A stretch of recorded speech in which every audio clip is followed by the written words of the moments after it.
Welcome everybody to our first official session of Waters Deep Under the Mountain. Yay! Yay! Alright. I almost corrected you, then I realized that was the name. I was like, wait a sec, that's not the name of the adventure. Oh, that's our yeah, never mind. Yes. I'm technically combining both of the adventures together into one, so I can play on words. Just staple glue them together. Alright. But, someone's calling out your timer there also. Angel? It's not possibly somebody who's in the group as it is. Not at all, no. You have no proof.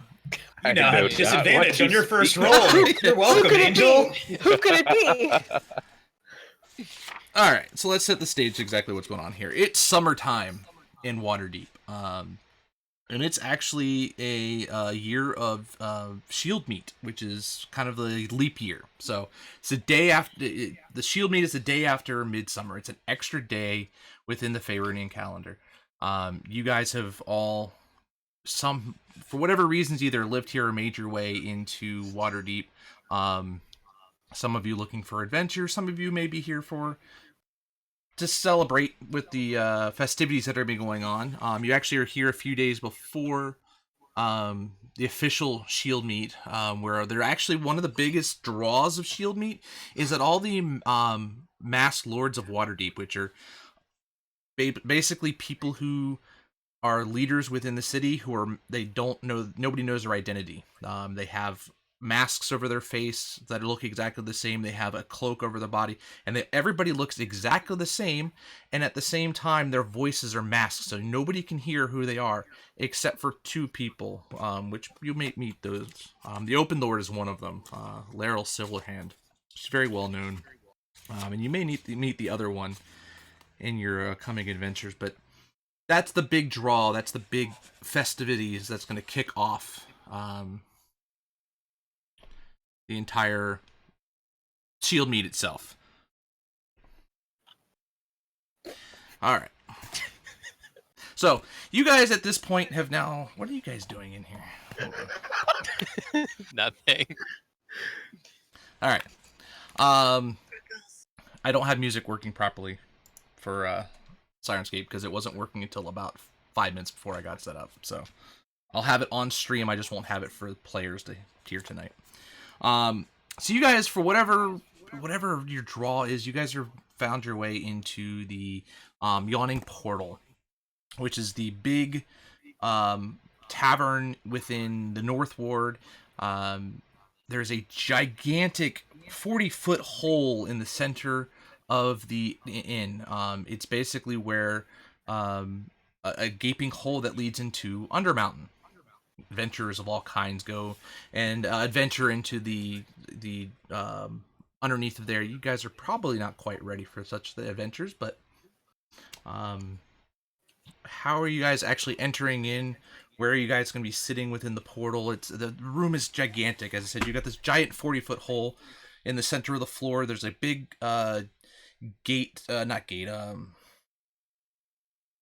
crane, which allows people to actually get in a bucket and be lowered down into the pit. But then there's tables all around the edges of the room. It's probably about 20 to 30 feet on each side. So it's a gigantic square building. There's a bar on the southern side of the room, where you can see the bartender sitting there cleaning out some glasses. But it's very, very busy. There's lots of people, lots of activity going on. It seems like the city's all abuzz right now. So, go ahead and make your way into the room and kind of sit where you guys feel, and who you're with. Well, I'm there with Garvin. Mm-hmm. I probably have my nose in a book, so ask him. I'd say we're probably sitting at a table waiting for somebody. Was probably there early, and my donkey's probably hitched at the front of the Yawning Portal. The wonderful Duke. So would you guys kind of sit more in a corner, or would you sit more closer to the edge, kind of seeing what's going on in the lowering people in? I'd go near a corner that was closer to the door. Okay, so you'll mainly because of Garvin's Accessibility. handicap. Yeah. Right, exactly. So you're going to be more in the northeastern corner of the room. The door is actually down, pretty much right in the middle of the eastern entranceway into the actual tavern. So we're by the window. Yeah, I'm probably staring out the window a bit because exciting new cultures Okay. and all that. Garvin's just kind of nervously sitting there, fidgeting with his probably like a coin in his hand or something, just something to keep him busy. Okay. And Coco, how did you find your way into the I snuck. Yawning Portal? I snuck in. Okay, so you're just kind of sitting off in the shadows. Just got her hood up, and she's kind of casually, sort of, because she's fairly short. So with the hood up, she's cutting purses, basically. Okay. Looking for opportunities to maybe snag someone's unwatched valuables. Like a donkey? Girl's gotta make a living. All right. Donkey might be beyond her ability to manage. A little large to hide, probably under that cloak. Yeah. Can't stuff that in a pocket. So Not yet. yes. So here you're a native here of Waterdeep. What's bringing you out? Are you just finally getting a day off, or what's bringing you to the Yawning Portal today? Same thing that brings me to the Yawning Portal regularly, waiting to collect the bodies of adventurers that have been unsuccessful in making it through their endeavors. A resident grave cleric, absolutely prepared with her cart to be able to haul any bodies off to the city of the dead to pay their last respects. And I gotta make a living too. Keely, what's brought you down here? I'm gonna be over by the pulley system and checking out all the inner workings of that, along with analyzing all the gear that everyone in the establishment has. Okay. So you're sitting there and you see it's just a long piece of wood that basically connects up. I mean, there's a large pulley, there's a very thick rope, and a large bucket. Looks like it's only big enough to hold one person. And it's on an actual crank that's attached to the wooden pole, and there's another pole stake down that kind of helps hold and stabilize it so that it doesn't go down into the pit. It's pretty sturdy pieces of wood, though, so you think it'd take a lot to really knock the gate off, and it could probably pull up a pretty decent-sized person up, if necessary. So let me give some... So, so as you guys are kind of sitting there, you are kind of just taking in the spectacle of the tavern. You really have never seen a tavern this size. It's actually, I mean, it's 3 stories up. You can see all through the stories. You just see people in, all over the place, just drinking. You hear music and just general raucous noise. And as you're sitting there, you hear the sounds of gamblers yelling and drunken adventurers singing bawdy songs, nearly drowned out by the key strumming of a young bard 3 tables over. As you're sitting there, you hear a really loud shout. "Ya pig! Like killing me mates, does ya?" There's a 7-foot-tall half-orc is hit by a wild swinging punch from a male human with a shaved head. All of a sudden, the entire room erupts and hears the fight, gathers around and is surrounding this, and you just see this human male just rear up and swing right at this 7-foot-tall half-orc woman.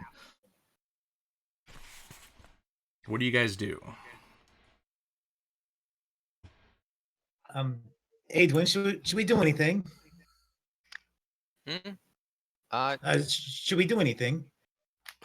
I mean, do you want to? I'd rather just watch it play out. That's probably a good idea. Okay. I just continue furiously taking notes on this encounter. I try to identify the person most focused on the fight in their pocket. Now for you guys, the fight is happening roughly by the bar, which is in the southern spot. So if you're Okay. the crane to go down is in the southwest corner of the circle in the center of the room. So Keely, you saw a pretty good view of the two sitting there fighting. As you said, it was a 7-foot tall half orc woman, very well built. She actually even has a weapon on her back, but she's actually not bringing it out. That's and then probably a good. you have the tattooed human male who sat there and just took the punch at her. As soon as he took the first swing, she ducks and comes right back up and just pummels the guy right in the face, and he just staggers back. His friend's sitting there cheering him on, pushing him back out into the fight. And then immediately she comes right back with the other hand, comes in, punches him, and he just goes down like a sack of bricks. And immediately all of his friends come over and start to pummel the crap out of her, and then she actually goes unconscious. Right as that happens, you guys hear a very loud roar. You hear the barkeep yell, "Troll!" The room just completely drops silence as a giant troll comes pulling himself from outside of the pit. He is covered in bat-like little creatures with giant mosquito proboscises all surrounding on top of him, and a couple of them flying right above over top of him. Three of them floating around on top of him, though, look very, very bloated. They look like they've had their fill, and they actually immediately dive right back down into the pit. Out comes... Oh, thank you. So, from where you heard the yell of troll, you see the barkeep reach out from underneath the bar, pull out this giant greatsword. You all seem to be the only people still kind of sitting in the same position. Everybody else has cleared up along the wall. And he yells, "Hey, you guys, take care of the sturges. I've got the troll." What do you guys do? Right, I guess now we should get involved then, eh? Yeah, that'd probably be a good idea. Fine. I'll help him with the big guy. I'll stay here. Alright, be safe. So I'm gonna... They're the bats are the other word that I didn't catch? Question mark? Yeah, it's sturges. They're, Sturges. yes, ugly little creatures. Are those the mosquito things? Yes. Okay. I'm gonna- How many of them are there? There are 6 of them. Oh, good. So So there I were guess- 9 total. 3 of them were just big and bloated and flew down. There are 2 other ones that are still flying around them. 4 others are actually currently attached to the troll. Can I take a pot shot at some of the juicy ones? Yeah, I was gonna run up and thunderclap. Well, as at that point, let's go ahead and we're gonna get into first combat, and everybody go ahead and roll me initiative. And this is where we TPK. That D20? Yes. Okay. I'll put it in chat for you, Yeah. just to make it easy. So when you guys roll, Yeah. go ahead and put that into Discord chat. Real quick, remind me what I roll. D20. Add your initiative modifier. Ooh, good lord, guys. Quickerly bunch. Even with my -1 to initiative. Well, there's the Quickerly bunch, and then there's Adrian. You'll catch up. I don't We'll be need sure to save you some interesting little pieces. I'd rather you don't. If the combat's over by the time I get there, that's fine. 17 for Durnan. All right. So we've got rhythmic and rather. Which one do you guys want to go first?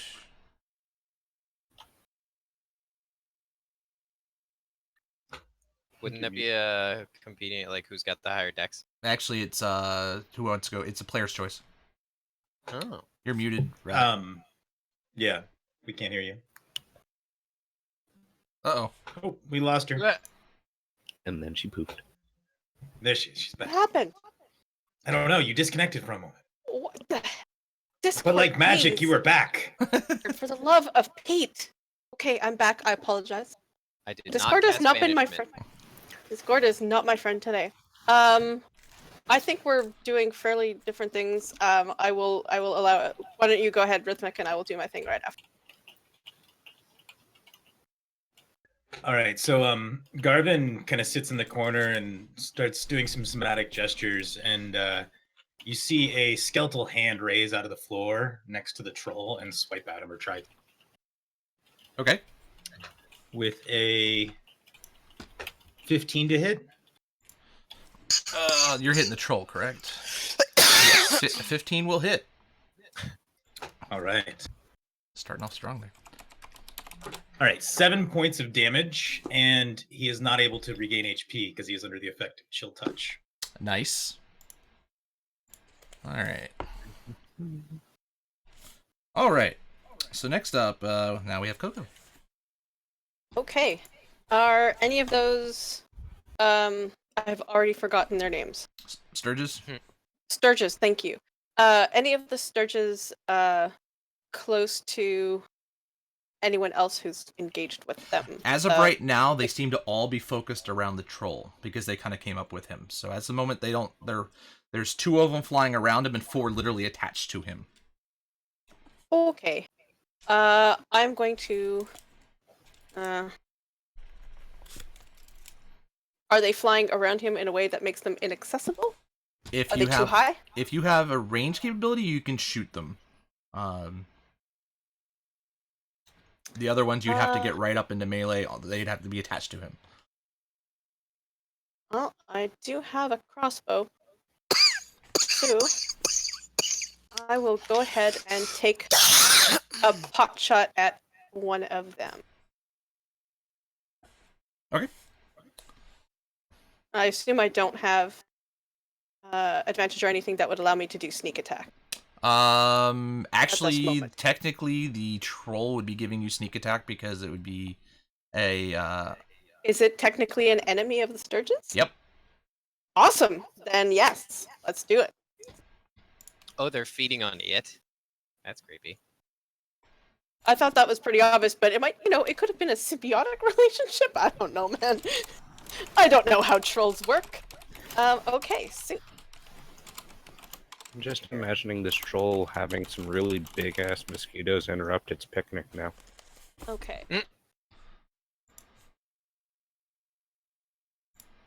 Freaking blood bugs, man. That's Just no joke. That's weird. My character sheet seems to think I have a crossbow, but it thinks I have a short bow. Anyway, the attack bonus is the same.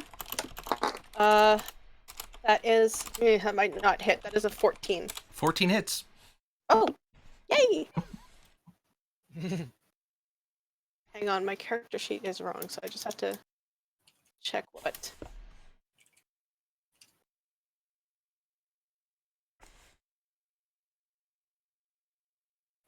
Dang it. Let's see. I apologize. I don't know why my character sheet thinks I have a short bow.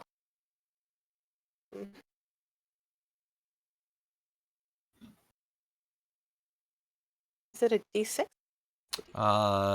It should be a D8. Yeah, it's a light D8? crossbow. It's a D8.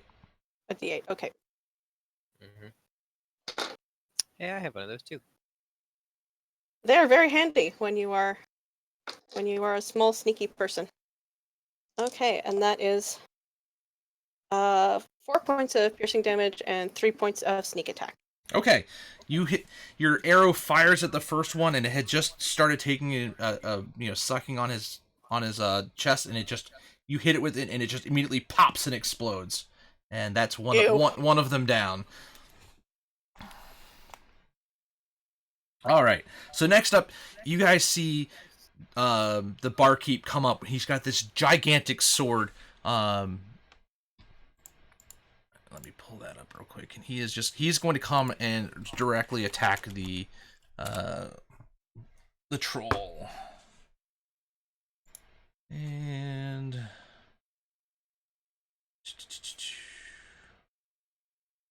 oh man, all right. So that hits with that one. Miss. Hit. Miss. Oh, he takes 4 swings. 2 of them he misses just wildly. The other 2 he hits, and he actually hits him really, really hard.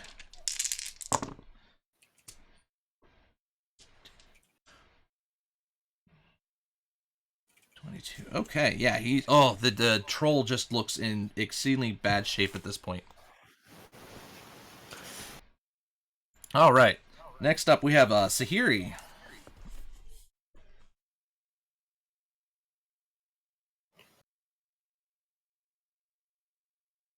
Cricket. You muted? Sorry, muted. Yes, Sahiri's gonna fire a crossbow bolt and miss. What were you firing at? Here. One of the Sturges. Okay, what'd you? A 3. Oh, yeah, okay, yeah, Yeah. yeah. Trust me. You missed a little bit. Just a little bit. All right, Keely. Pot shot at one of the Sturgis chests on Okay. the chest. Mm.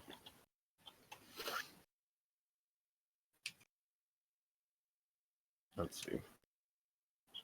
Sorry, remind me. D20, right? Yeah, D20 plus your attack modifier.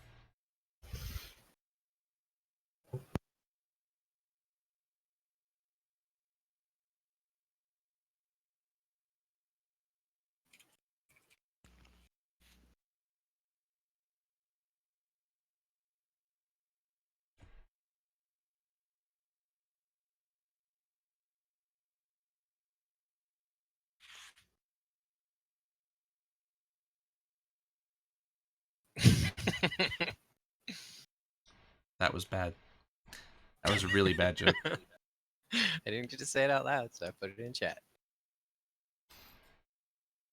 What do you got there, Angel?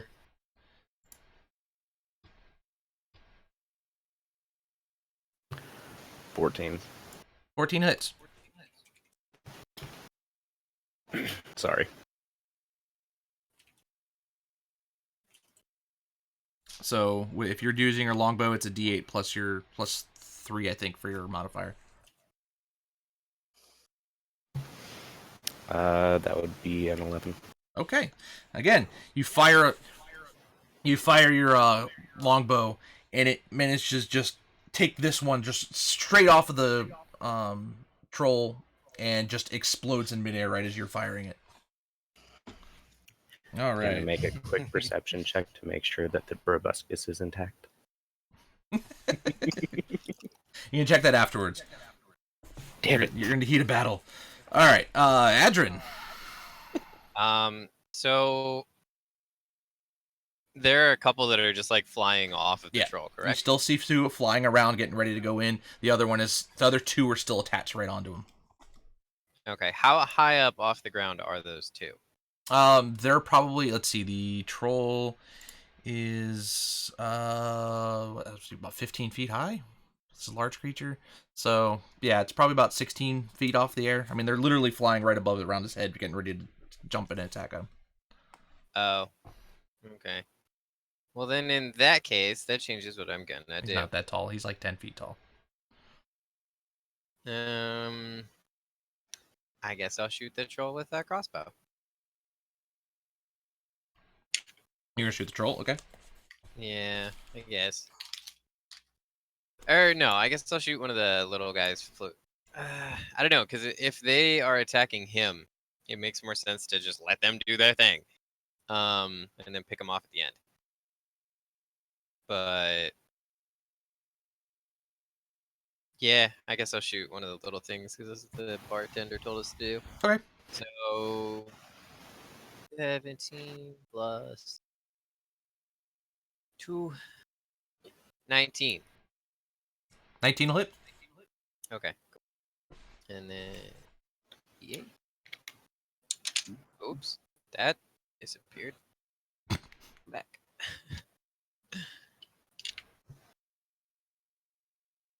4 damage. Okay, that is enough. You hit that with your crossbow, and that one actually is sticking right in. For whatever reason, it's still hanging by the proboscis on its face, just hanging there. But it's popped to dead. So you still have one still attached to him and two flying around, trying to. In fact, they are now up. So the two other ones that were flying around them just immediately go into the spots where the other two had let go and start attacking the troll. And they both actually managed to hit. Wow, Jesus. Let's hope I don't hit you guys with some of those rolls. Oh, thank you. Oh, man. As I said, this is where we TP check. And they actually do max damage on both of them. That troll is hurting really bad. All right. So there's now 3 of them attached to him. All of them are doing... Oops, I didn't roll for one of them. Yeah, that's he missed. All of them are just kind of sitting there continuously sucking blood. One of them actually didn't manage to do its attack. And the troll just goes and just swats at each of them to try and knock them off. Let's see if he can hit. All right, and he manages to sit there and just using his bare hands, you see him just grab 2 of them and just squish them right in his hands. And so now there's 2 down. There's still one of them attached to him. And we're back at the top of the order with Garvin. So the troll's still standing. Yep. Didn't look like he got any better when he came up, so it looks like Yeah. you had So a pretty good plan. Garvin, knowing what trolls are and that they're regenerative, goes ahead and casts another chill touch towards the troll. 24 to hit. Oh, yeah. Okay. Only 6 points of damage this time. Okay. And he's kind of steadying like himself up against the edge of the chair with one arm and like propping himself back against the wall and trying to hold himself up as he...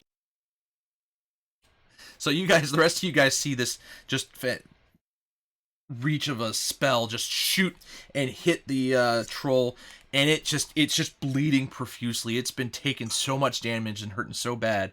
Coco, you are now up. Right. So we have one Sturge attached and one still. Nope, just Helicoptering? one. The 2 other ones had come in and actually landed on him, but then he pretty much grabbed both of them on his turn and Okay, so switched there's them just both. the one. There's just the one helicopter. Still attached to him, actually. Oh, it's attached. Okay. Oh yeah. Great. Well, it's going to eat a crossbow. One hopes. If I roll well enough. Natural 20. That's a bit of a waste, but okay. Hmm?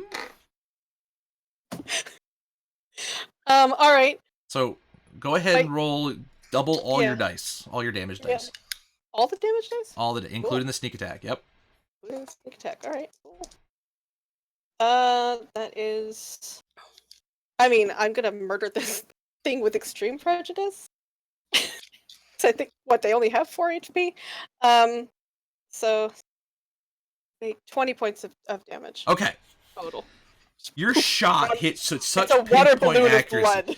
Your shot hits with such pinpoint accuracy. It shoots straight through the Sturge and actually hits the troll. The troll staggers back, falling dead backwards, right back into the pit. So it went straight through the Sturge, pretty much pierced the skin and the heart of the troll, and it just staggered and back down headfirst into the hole. Oops. Ish. Happy accidents. Hey, you get rewarded for the good rolls. That one was perfect. So I just expected it to just do water balloon and go. Yeah, I was Pretty expecting funny. pink You- mist or you- chunky you- salsa. as you finish the shot and the troll flies over, you see the barkeep sitting there with getting ready to rear up, and he looks over and he goes, I attempt to duck and not be Goes. seen. "Nice shot," and thank you all for your service of protecting my my tavern. The name's Dernan. I'm the proprietor and barkeep here at the Yawning Tavern. Thank you.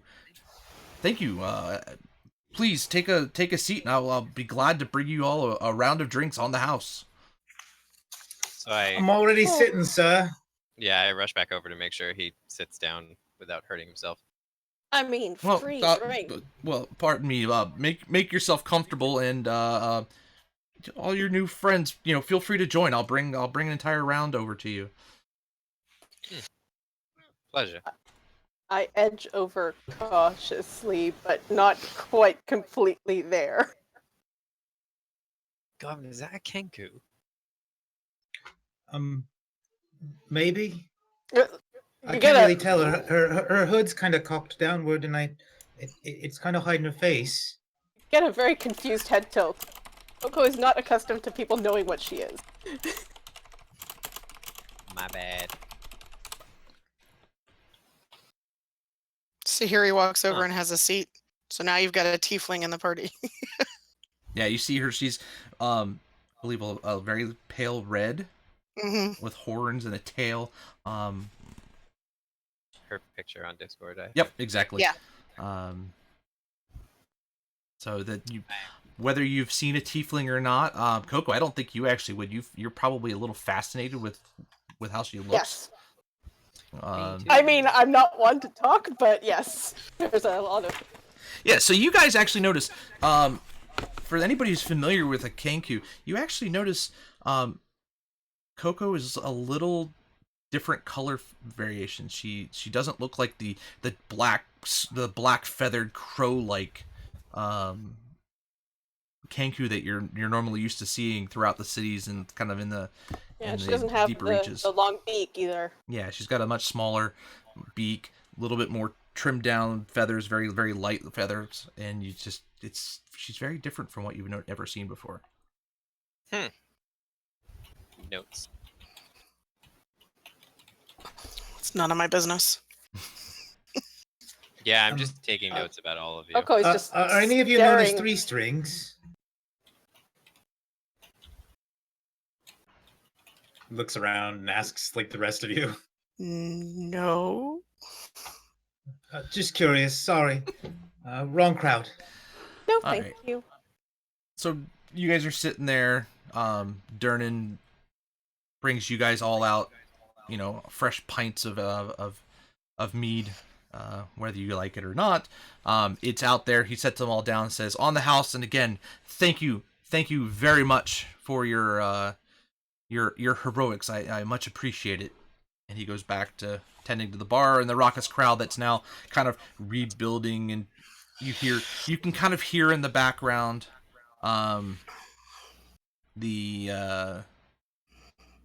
you hear whispers of things about, "Oh, did you see that troll? Oh, that was amazing. It was those people right over there. Oh." So you kind of hear whispers, and everybody's kind of giving you a little bit of extra distance there, but you can tell people were pretty impressed with the show you guys just put on for them, taking out the trolls and the troll and the sturges. In fact, as you guys are sitting there, you kind of see a figure walking over. So he kind of walks over. He's sitting there stroking his very long mustache. He's got a very floppy hat, and he's sitting there. He's tightening his scarf. He's, greetings. My name is Volothamp Gedarm, chronicle wizard and celebrity at your service. I've trust you've noticed the violence in our city. Things have been a little crazy here lately, and that troll was definitely interesting. I'm not sure I've seen that much blood since my last visit to Baldur's Gate. You've been to the gate? Oh, many times. I've been busy chronicling the number of monsters across Faerun. Perhaps you've heard of my book. It's Volo's Guide to Monsters. And he pulls out a copy. He says, "They're fresh out. I just got finished a tour." Can't say that I've heard of your book. Sorry. We're from a small town. Well, that's Very, very far away. No. No, thank you. So Jeez. I saw your heroics that you just performed, and I may be in need of your assistance. Would you be able to potentially help me find my friend? I seem to have how I say misplaced him amongst all this odious malevolence. What's his name? I can check the mortuary listings. Well, that's a rather morbid way of putting it, but his name is Floon Blagmar. He's a very dear friend of mine. I may have lost him while in a tavern. See, I had left early. I wanted to get a head start for. I'm working on my next book. It's called Volo's Guide to Spirits and Specters. Unfortunately, know a little bit too much about one type of spirit and not the other. And I decided to leave early, and he has decided to stay. But I haven't heard from him since. And I'm a little concerned. This was the dock ward after all. It is a dangerous place, especially in these times. I reckon he's brown bread. I mean, yes, the dock ward is a terrible place for them many times, but we've been to the Skewered Dragon a number of times and never had a problem. I fear it may be something more malevolent at work. Would you be willing to help me find him? I could make it worth your trouble. I can give you 10 gold apiece now, and 100 gold apiece once you return if you're able to find him safely, one way or another. I look at Garvin. Kind of look back. And there's this like slight shake of, we're busy. And then I just go back to taking notes. Meanwhile, I've just been analyzing everyone. Yeah, I've been taking notes on literally all of you. I mean, I could even, give you a copy of my book signed. Ah, yes, I'll take one. But, I mean, I look at Garvin. I mean, I again, can honestly slightly say I nervous. haven't picked up anybody of that name recently. so it's Could you possible he might still describe be him? alive. Yeah. Oh, It is absolutely. possible. He's a very handsome human male. He's kind of he's in his early 30s. He's got this wavy red blonde hair. He was actually dressed up very nice, which is unusual, but I think he decided to, since he was coming out with me, that he decided he would dress up for the occasion. I'm sorry, sir, but we're already waiting on somebody. Well, I am very familiar with this area. I'm sure I could point you in the right direction, or even. They're more looking for us than us them. Well, do you know who it is? I might be able to find them to point them in a direction. I'm sure they'll be along soon enough. We appreciate your offer, but we've been given instructions on where to wait, and wait, we shall. Perhaps another time. Well, you seem to be the only people really capable of such things. How about I give you 200 gold apiece? 10 now and 200 each piece once you return. I don't think it'll take too long, just to determine if he's there or not. I mean, I use message, kind of reaching up and grabbing a chain around my neck, and Adrian hears in his mind or her mind. All right, what should we help this guy? My response is I have no interest in his coin, but if he can tell me about the culture, sure. It's up to you.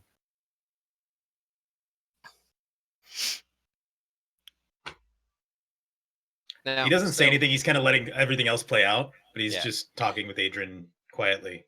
So when I say we, I do specifically mean myself and my brother here. Coco doesn't have a phrase for what she wants to say. So she's waiting for someone else to say something useful. Well, Would since Butter it seems Ross to be a help? slow day here at the portal, I guess I could help out. I guess I could help out. Session 1. Speaking party. Building vocabulary. Yeah, I can't do it very well, but Sahiri, she's imitated your voice perfectly. Yep. It's a little is disturbing. Exactly what you just said. Yes, you hear the In- exact in same your- sound out of your- her your mouth that voice- came out of yours. Your voice echoes. I am now furiously taking notes and just like looking. So back here he and sort of forth side eyes photo the to bird, book, like, That's very curious. isn't it though? I'm Sorry, looking. I have to take notes of the phrases I learned so that I remember them. After speaking to Adrian, I'm looking at the man before us, and I want to do an investigation. Does he have any sort of symbols or crests or anything that might lead to a faction or things like? With a 14. He looks like he knows people. He looks well traveled, but he doesn't have any special symbols or logos or anything on him. But he does seem to be very genuine about his friend and how he really would like to find him, and it feels kind of responsible that it's somewhat his fault. You do feel he's kind of hiding something, though. I wouldn't mind helping. Neither would Adwin, but she would probably want to know some information about the culture around here, and we have some things to take care of first, if you don't mind. Oh, sorry. You're good. I couldn't remember. You're good. Been like what, 3 weeks? It has. I mean, as far as the culture, I mean, absolutely point you in multiple different directions. I've been pretty much all over the city, and honestly, I'm pretty well known. As I said, I did create the book, The Wolf's Guide to Monsters. You know, I've been around.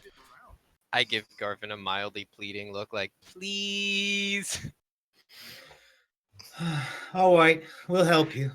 If you want, I will gladly see if I can help find the person you're looking for. If you want to let me know their name, and I'll gladly lead them and let you know when you'll be able to, where to find you. A cast message. All right, so That's probably a bad idea.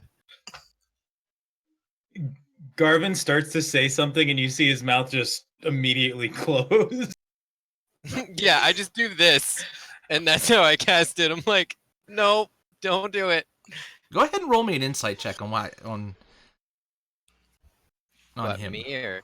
Oh, on Actually, him. both of you, since you want to see kind of. 6.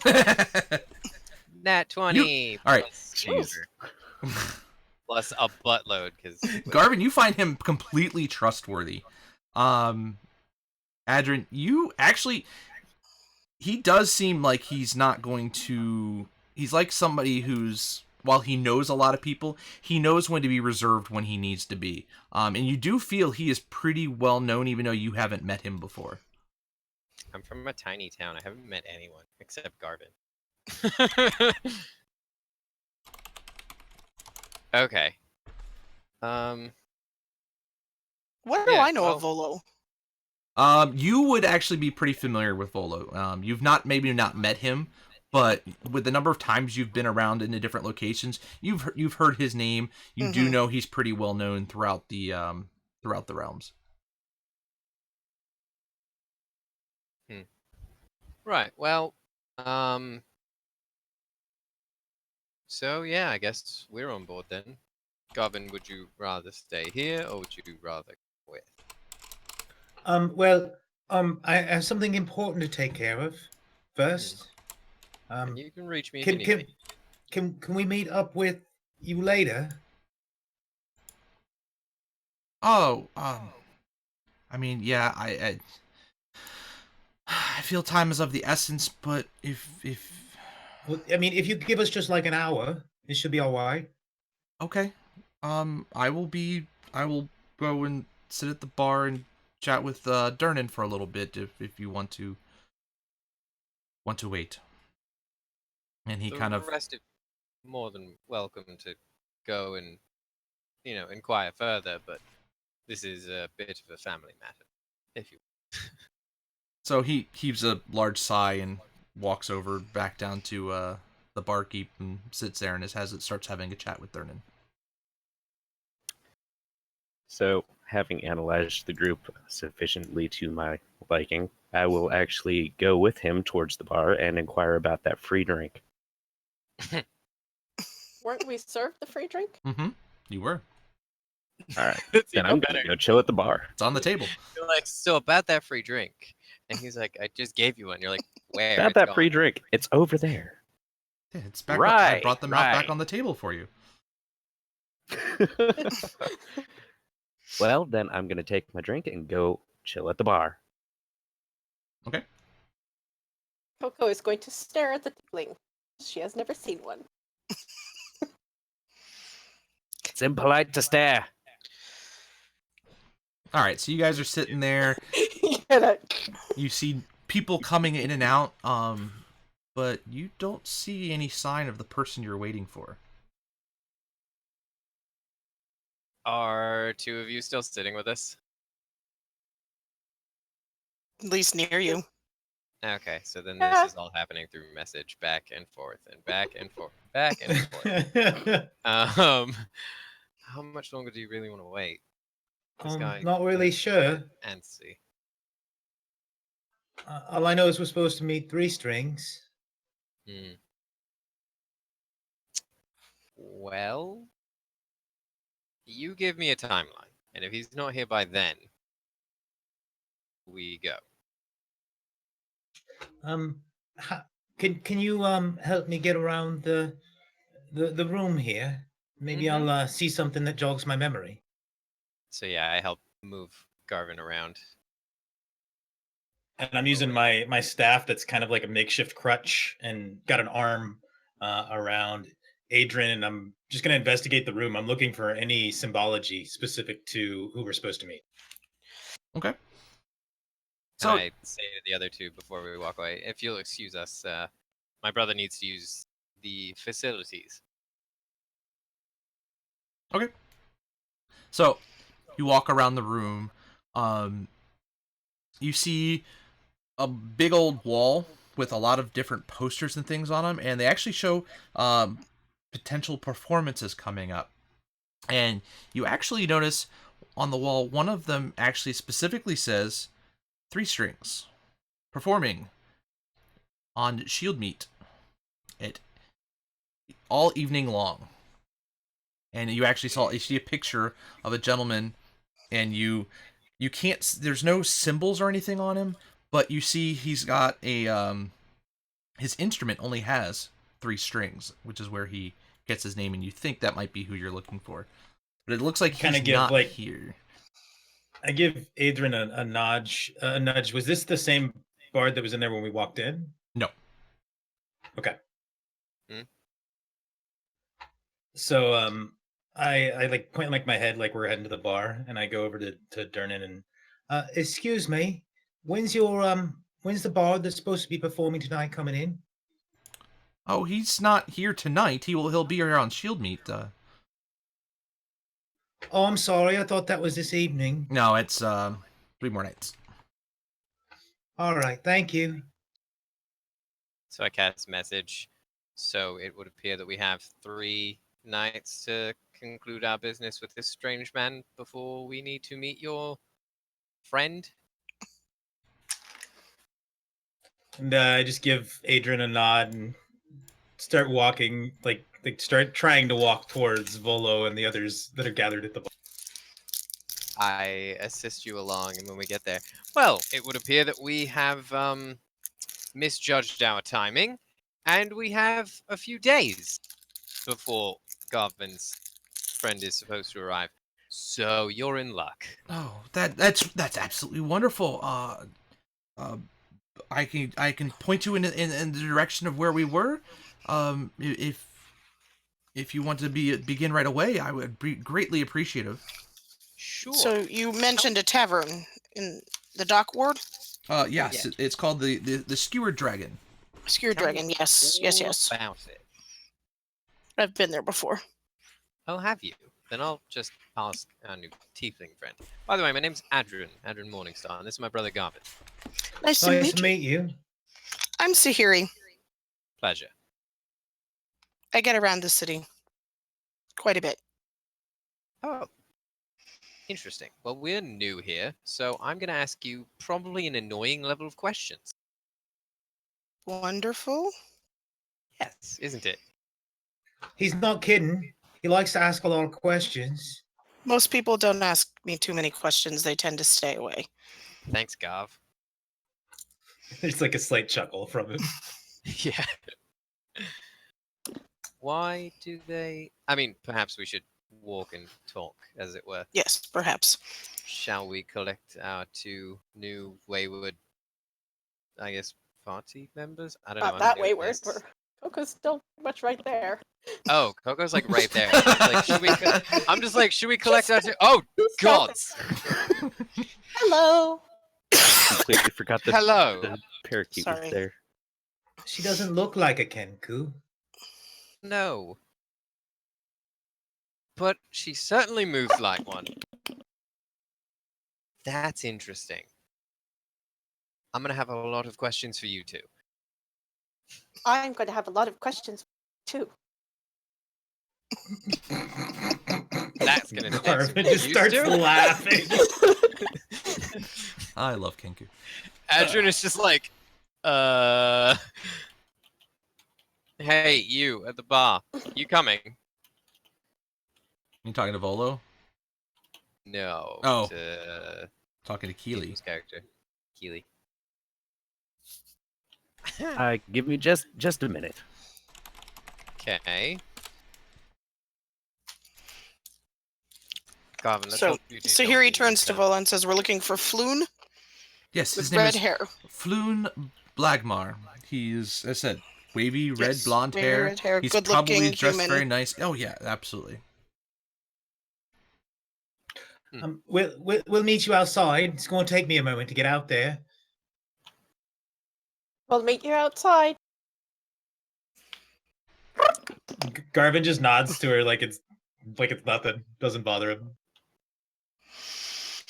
Well, Yep, I having not found what I was looking for, I'll hold the door for everyone. Yes, Okay. thank you. So you make your way outside, and it's this point. It's probably late afternoon. Actually, I mean not late afternoon, late morning. So you guys have gotten there pretty early, and it's pretty standard day. It is actually. Let's see what is it. What's the weather like out? Let's see. Actually, it's a very, very light rain at the moment. So it's a little overcast. It's not as warm as it normally is. But it's raining just very, very lightly outside. So it's kind of more of that really light, annoying rain. So, so now you guys are now all outside. Garvin's slowly making his way over to his donkey. Push harder. I'm pushing as hard as I can, Garv. I'm very obviously struggling with And this. Do you need help? Would you? I can certainly try. roll a 6 on my athletics as I'm trying to pull myself up. Yeah, like literally, I rolled a 6 and I have a minus. I rolled a 1. natural 20. So here Okay. I can definitely help. Just pulls him up by the scruff of his neck. God, that went so much faster than doing it by myself. Thank you. Most welcome. Well, sorry, not by myself. Sorry, Garvin. No problem. Okay. You guys are outside So, and ready to go. Where do you guys head off? Sahiri, was it? Yes. You said you know where we're going? Yeah, I can make it to the dock ward. Shall we away then? Sure. So here you know the Skewered Dragon. You've actually been there a few times because it is it's a little tougher than Volo was really giving credit for. But it's right down in the dock ward. It is, where'd that go? I fear Volo's friend may have been robbed. Oh. Interesting. Is it not a particularly nice The dock ward area? is a challenging location. It can be a pleasant experience. It can also be quite difficult. Yeah, so you guys, Well- you know that it's between Net Street and Fillet Lane, off in the dock ward.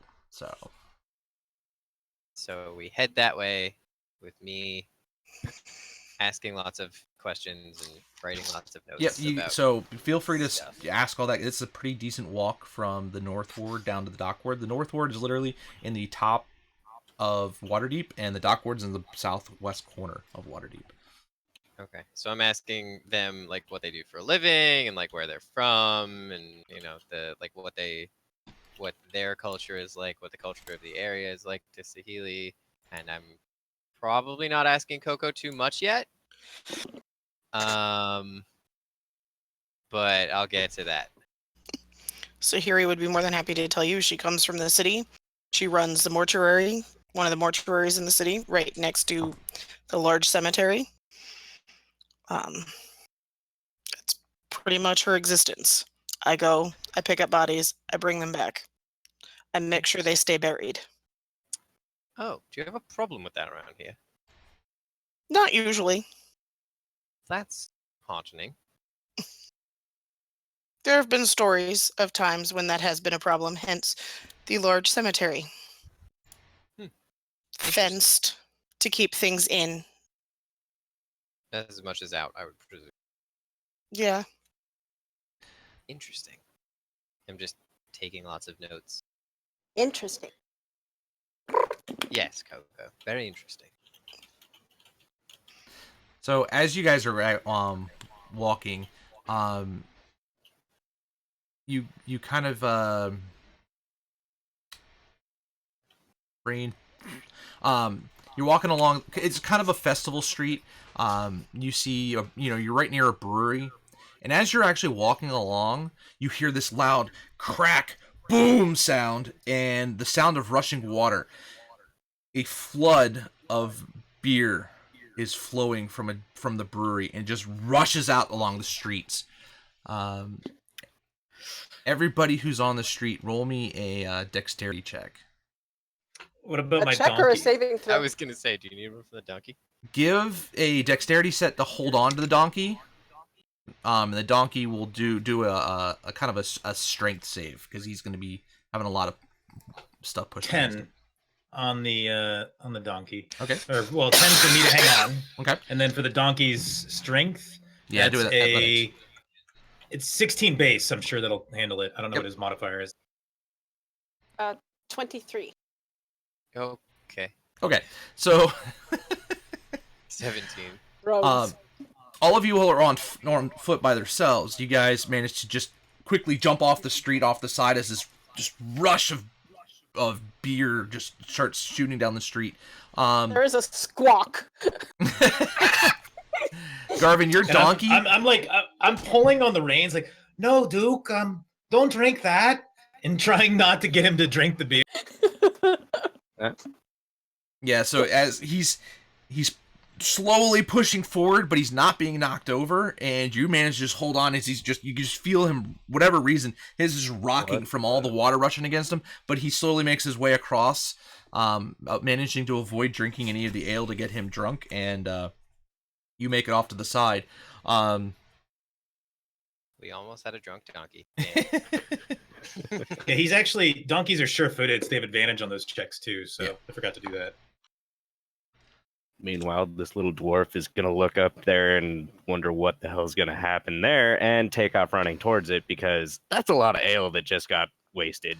And you see no bueno.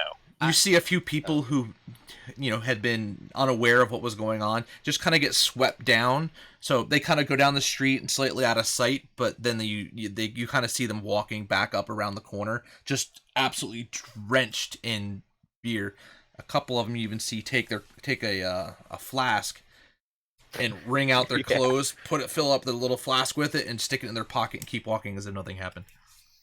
Good heavens! All over my shoulder. Be Good sure to heavens, use what up is as that? many rags as you can to get as much of it as you can. Save the ale. We appear to have lost our dwarf. We should probably make sure they're all right. Oh, they seem fine. Come Look on, at him. He's Edwin. bringing. Oh, he's. Fine. I check on one. You good? Well, that was quite the bath I had not intended to be able to take today. Oof. I'm gonna smell up right. I guess I need another bath. Oof. I'm gonna be smelling ripe once the sun comes out. Yeah, I'm fine. Thank you. See, he's Well, good. You're lucky it doesn't absorb through the pores. It might make things a little bit more enjoyable if it had, but I digress. You probably have alcohol poisoning, though. Alas, I'm okay, but hopefully that won't happen again. Cause whew, that was quite the tumble. Couple bruises and Is scratches. this I'll be your all right. brewery? Oh no, I just live here in the ward visiting for shield meat, and that was just highly unexpected. So, then if you'll excuse my undercoming here, what in the hell's happened? I don't know. One minute I was sitting here, the next a giant wall of beer washed me off my feet and swept me down the street.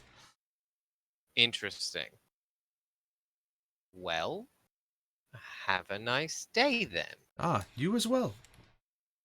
So how far away is the brewery from where we are? It's probably about 20 feet up the street from back behind you guys. So it really, you heard the explosion, turn around, and just saw the wall coming at you, and you just managed to dive out of the way. So you literally just passed it when it just cracked and spilled out.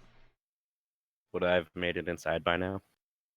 You wanted to go head inside? Yeah, you would have made it inside Yes. by now. Okay. You go inside and you see it looks like the proprietor's there. He actually got slammed up against the wall from the initial wave. Just complete shock of what the heck just happened. But he's gotten up and he's now looking over at the kegs and so, oh, I didn't relieve the pressure. I should have known better. Freezing. I'm gonna tug very gently on Sahiri's sleeve and point back towards the brewery and switch from come on then and go and trot back toward the brewery. And now we've lost the Kenku. So are we following them? Yeah, we should probably help. Right then. So, Okay. sort of. Yes. Head over to the brewery to see what happened. So you guys get up there. Oh, the pressure! I forgot to release them. The pressure on the from the valves in the brewery, and that gigantic supply is gone. That's months and months of work gone. Oh, amateur move. Rather unfortunate. Well, at least you'll know better for next time. Oh, I should have known better from the begin with. If you all were involved in this, I'm terribly sorry. I mean, I'm embarrassed for my mistake. It's well, Alan. Does he look like he's completely telling the truth? Go ahead and roll an insight check. Like, was this an accident or was it an accident? My shoes are a bit wet, but I'm fine. No harm, no foul. What Just the hope heck he's is got my insurance on insight? this. Coffee. Insight, You see insight, Garvin insight. actually Ooh, look to the Kenku, Oh, and I'm a slight actually- snicker comes out of his mouth. I'm actually proficient in insight, so that's 18. Okay, Yeah, I so had the same thought, don't worry. you feel he's telling the truth about the pressure being the problem. You feel he's hiding a little something, and he actually sounds a little funky at the moment. Are you injured? No, I'm fine. I just a little bruised from the being slammed back into the doorway, but I'll be fine. It's more my pride hurt than anything else. Was there anyone else in your establishment when this occurred? No, just me. You're telling a cherry, ain't you, son? Pardon me? You're talented cherry, ain't you, son?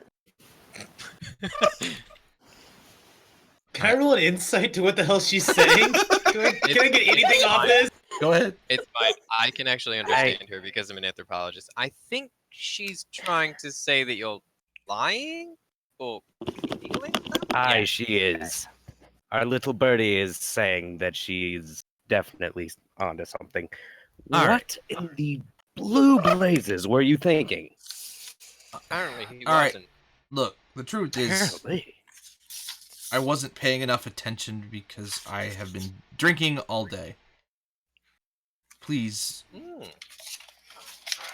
It was definitely not intentional, and I apologize profusely, but it was just carelessness and irresponsibility on my part, and the guild is going to have my head for this. But if you please don't say, just leave it as being an accident. I'd greatly appreciate the candor. Bad kitty. So, do you have rooms upstairs?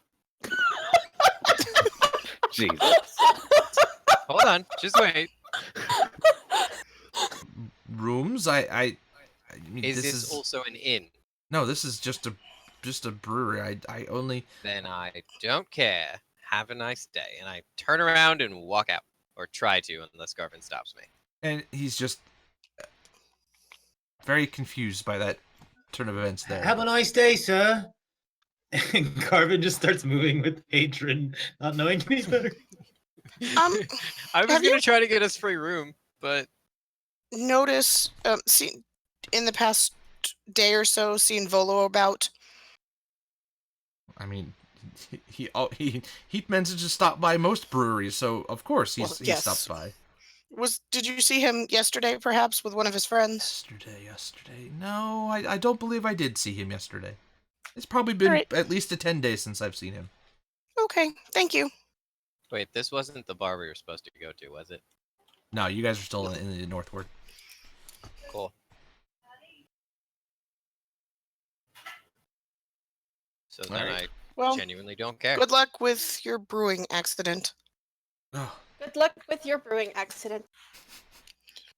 Bye-bye.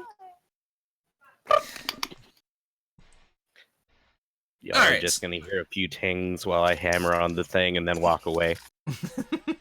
Okay. What? Don't have time for this. And he turns around and walks back into the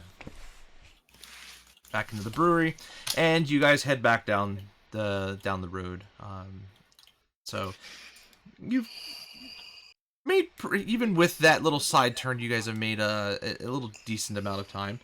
It's now about noon, and you guys have now made it into the actual dock ward proper. Welcome So to the you- dock ward. Thank you, I think. Does this kind of thing normally happen around here? Are you guys Breweries all- exploding? No. Okay. But like, is it normally this chaotic? Well, it is the dock ward. It sort of varies from day to day.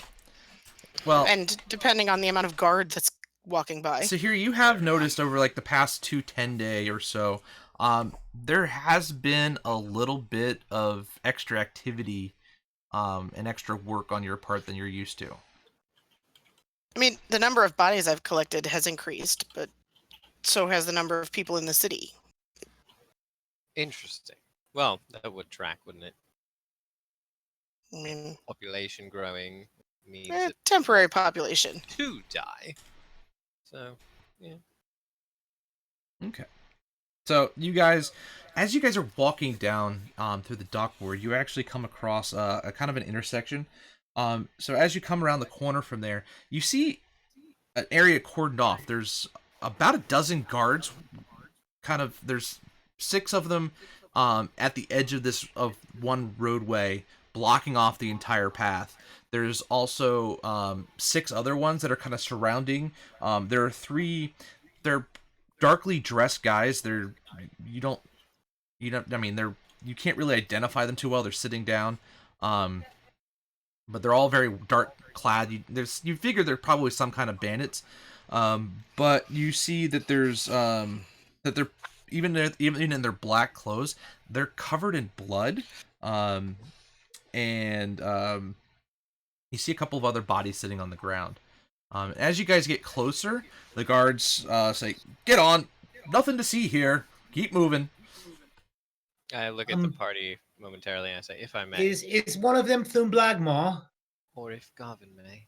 And he points to the bodies, just not even thinking.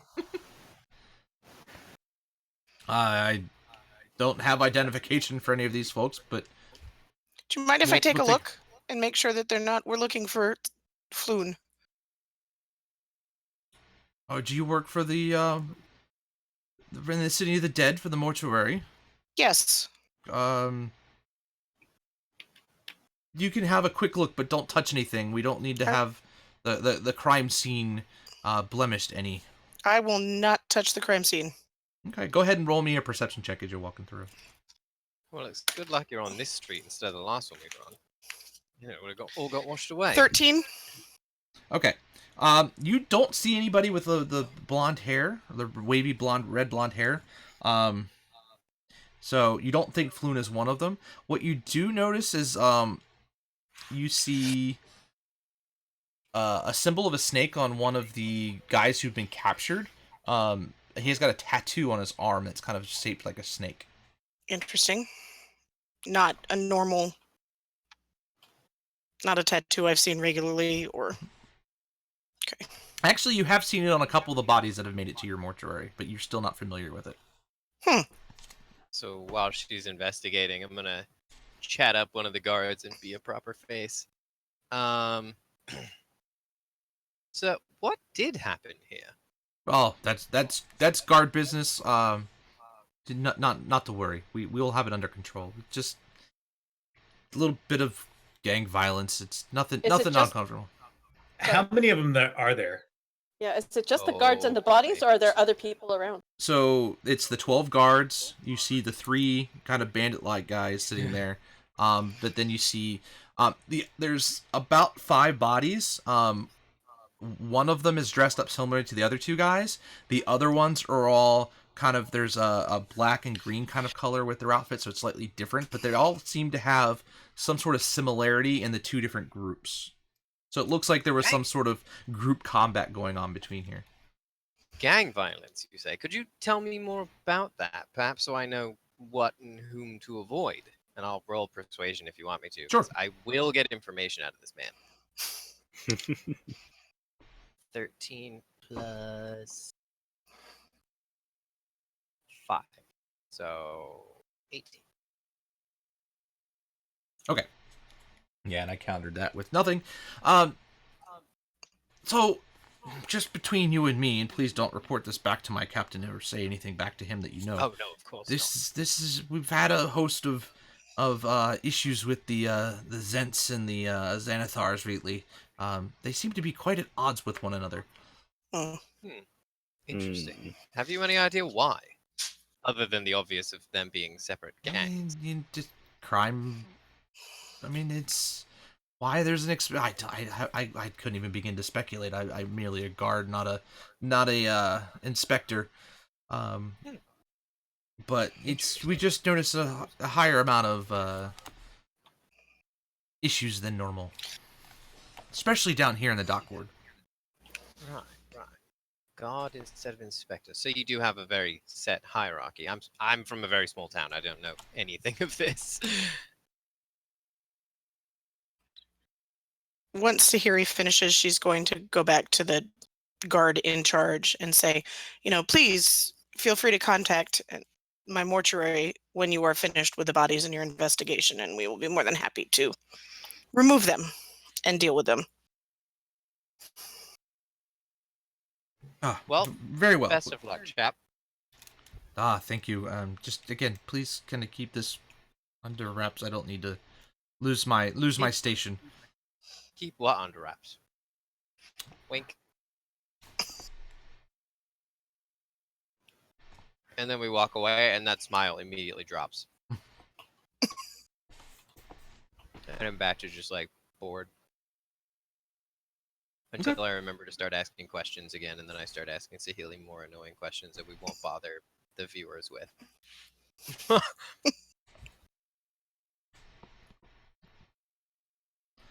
Okay. So as you guys are getting, you kind of see why things are the way they are within the dock ward. You guys are getting into very densely packed tenements.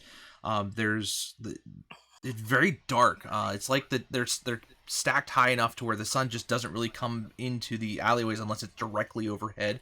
And with the light rain coming down, it's really just darker than what you'd think out here. Very different atmosphere than it was in the North Ward. There's a number. There's the harness that Duke has on. I cast light on it. Okay, so all of a sudden, a bright light stretches out, surrounds the party, and a little bit further out. So there's another startled squawk. Garvin, It's all right. That was me. we have discussed warning No, me. bad kitty. Can we try No, not bad to kitty. excite the bird? Also, at one point, Coco does the thing that birds do, and just all her feathers go to shake off the water. The bird goes floof. all right. So there's so as you guys get further, you kind of see again more row homes, more of these tall tenements. There's further down the road, you even see some warehouses and different things. As you guys get to the corner, you guys are now at the corner of Zastra Street and Fillet Lane. So you're actually getting closer to the Skewered Dragon. As you arrive, there's one shop that seems to stand out from the others. It's this deep purple facade, and it's inside its window. There's it looks like a stuffed beholder. So so what you see is a kind of a creature with a giant eye and eye stalks popping out of it. So for those who don't know what a beholder is, which is probably most of you guys. Garvin and I just made the same face, and I'm dead. And it's just you kind of see it. It kind of just spins around. It's definitely stuffed. It's not, it doesn't look like it's, real. But I just looked to Adrian. Are you sure this is the place we want to go into? No, I was just staring. so That's what it's there for. there's above the door. There's a sign, and in very elaborate letters, it's spelled out "Old Zablob Shop." Do you need to go in? I don't need to go in, so we're not going in. All's well. That is definitely not something you see every day. No, it is not. Is this the place that we need? No. We need Good. the tavern. But it is an odd shop. It might be fun to look someday, but not today. So you guys are gonna pass it? Mm-hmm. How close is it to the tavern? It's down the road. So you guys are at, as I said, you guys are at Fillet Lane and Zastro Street. So if you turn down Fillet Lane, it should lead you right down there. Oh, so we're like right around the corner. Yeah, you aren't terribly far. You're on Fillet Lane, and then you just need to get to Net Street. So right now you're at Zastro Street and Fillet Lane. So you need Net Street and Fillet Lane. So, gathering the knowledge of Volo and his Voloness, and Floon was well dressed. Would this have been a place that they may have stopped into? You wouldn't know. Okay.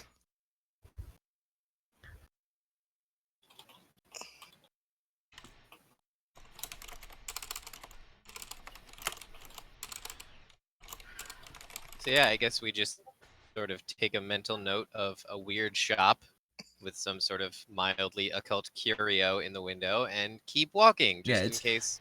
When you walk by, it's a lot of purple. Just you see a lot of purple. It's all the walls are painted purple. The windows are dressed with purple window Drapes. shades and drapes, and the door is purple. Even the string that the stuffed beholder is, it's purple. And I thought the library at home was a bit much, eh, Gov? So you think whoever owns this place really likes the color purple? All right. Okay. Moving right along, shall we? Okay. So as you guys are making your way down Fillet Street, you guys notice a very rundown building, and all of its windows are in the front facing are smashed. There's a ship anchor lodged in its roof.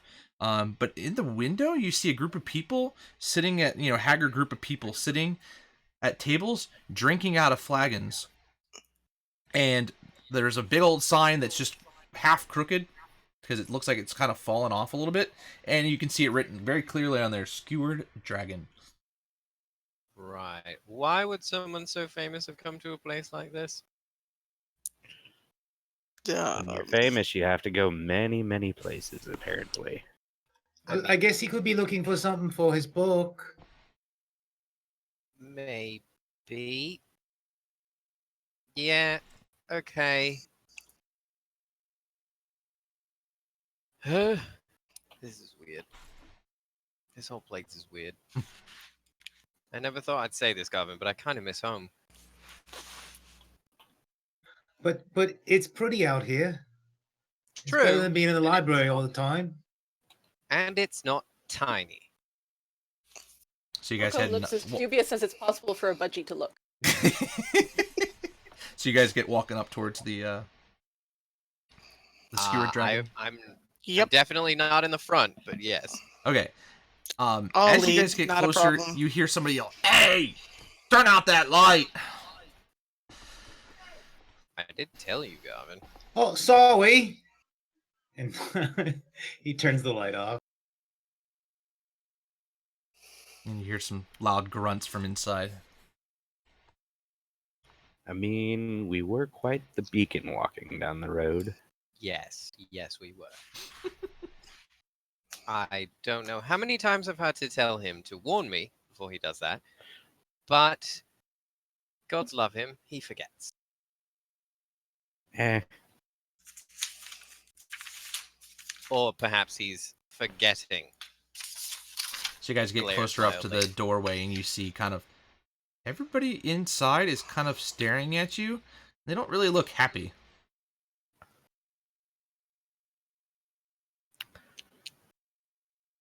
this is a tavern, right? Right, Dwarf, you know But what it's to do. pretty Bar run and down. You look everything? like these guys are pretty staple here. Bar and everything. Oh yeah. All right, I'm gonna slip off into a corner booth. Where?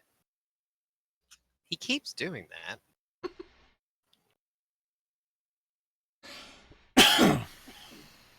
So, As you walk in, the barkeep, "What do you want?" well, is that any way to treat paying customers who've come to your I'm establishment? sitting out front of the donkey. I haven't made my way in. He didn't get down. Yeah. We don't usually get outsiders here. We got our regular folk. What are you doing in a place like this? I'm learning about new cultures. Hi, Adrian Morningstar. Pleasure. Yes, the pleasure's all yours. What can I do for you? I guess not. We are. Do you? Why don't I let you handle this, Sahiri? I don't know anyone.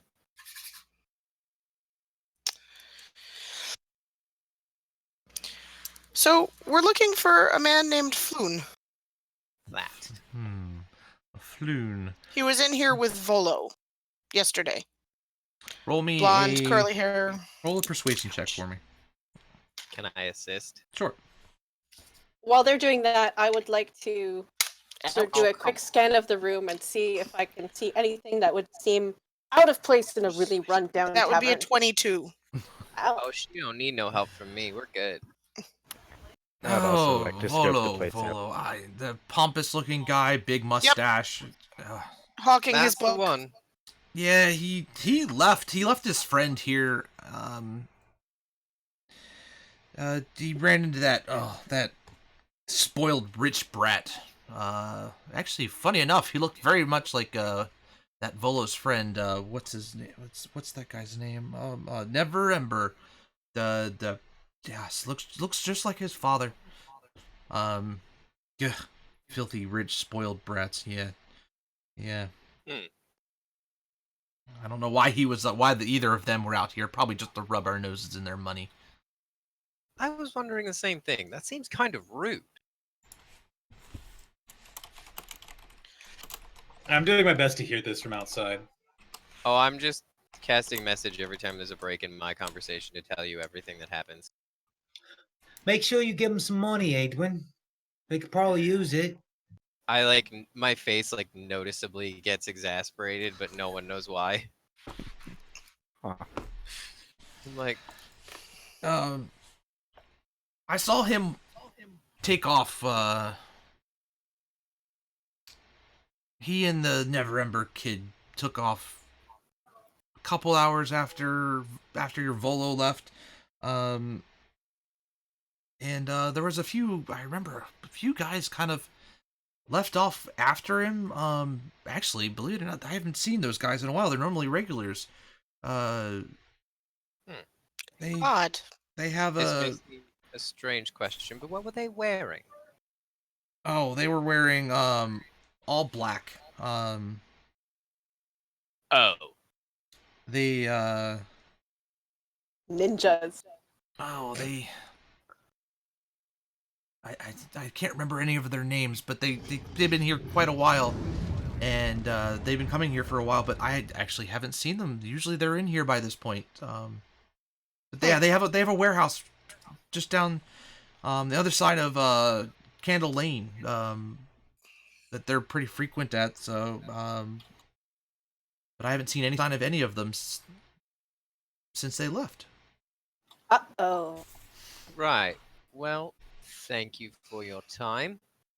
If I may, your demeanor perhaps be nicer to new customers. If not, no harm. Here's a gold. Oh. And then I leave. I literally just flick it all the way across. I'm not. No.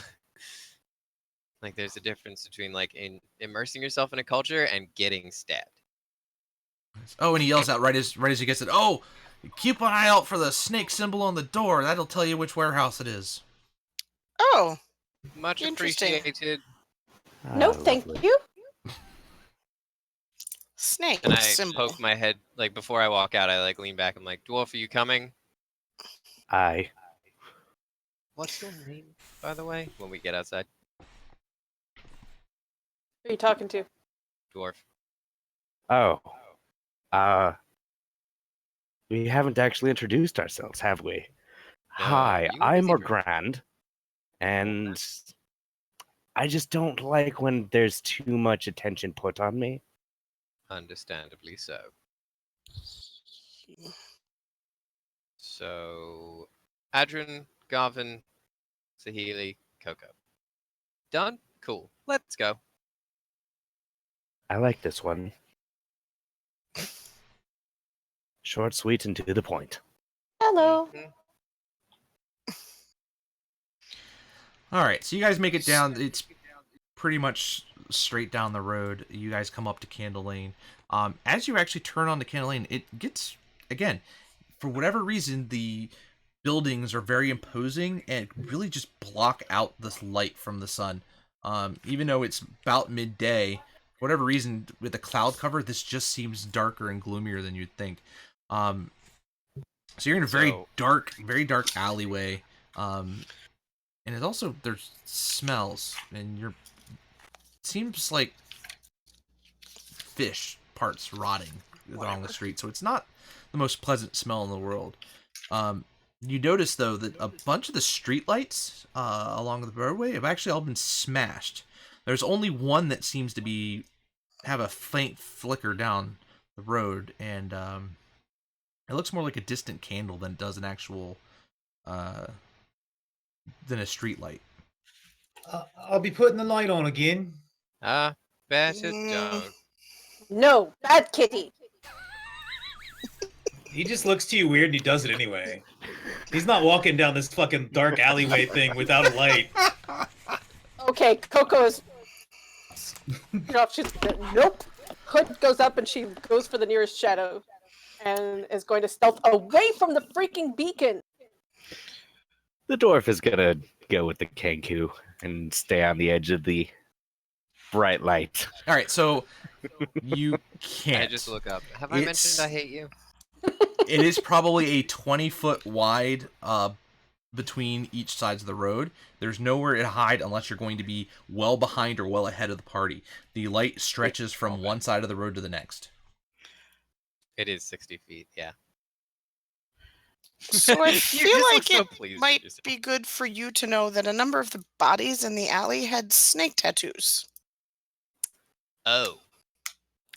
Lovely. I'm gonna look to the Kenku and say, do we back away slowly now? And just create distance? Sure.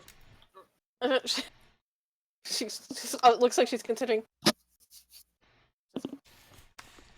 Shh. And points to ahead. Coco, we're gonna have All to right. break this. So yeah, she's gonna attempt to go further beyond where the light goes. No. Just 60. Just take care up there. Alright. And Don't die. I have so many questions about your culture. and that is stealth. That is the level of investment I have in the party right now. All right. Except him. As you guys keep walking, you get kind of closer to the building Coco that had, vanishes into a shadow. that had the light on it.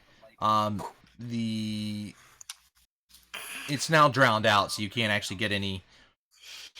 You can't really see the light anymore. It's kind of blinded by Garvin's light spell. But you see actually on the door of the building. So what you see is you see a warehouse door, and then there's another door right next to it as well. Just an actual normal door. But on the normal door, you see the snake symbol on the door. Garvin, do us a favor and put that out. Adwin, I don't think we should go in here. Neither do I. But I also think that they don't like bright, shiny objects being near their semi-secretive warehouse. Maybe, possibly. Please? Please? You hear a sigh. Garvin puts the light out and he casts false life on himself. Okay. Thank you. I take the reins of the donkey for him so that I can lead the donkey, because I can see in the dark. Is the warehouse completely shut to the outside, or are there like windows that I can see in? Maybe. So I'm- you see. I've stealthed ahead. So where you guys are, it's actually a kind of a gate that blocks it in. So but it's open. So it's kind of an open gate.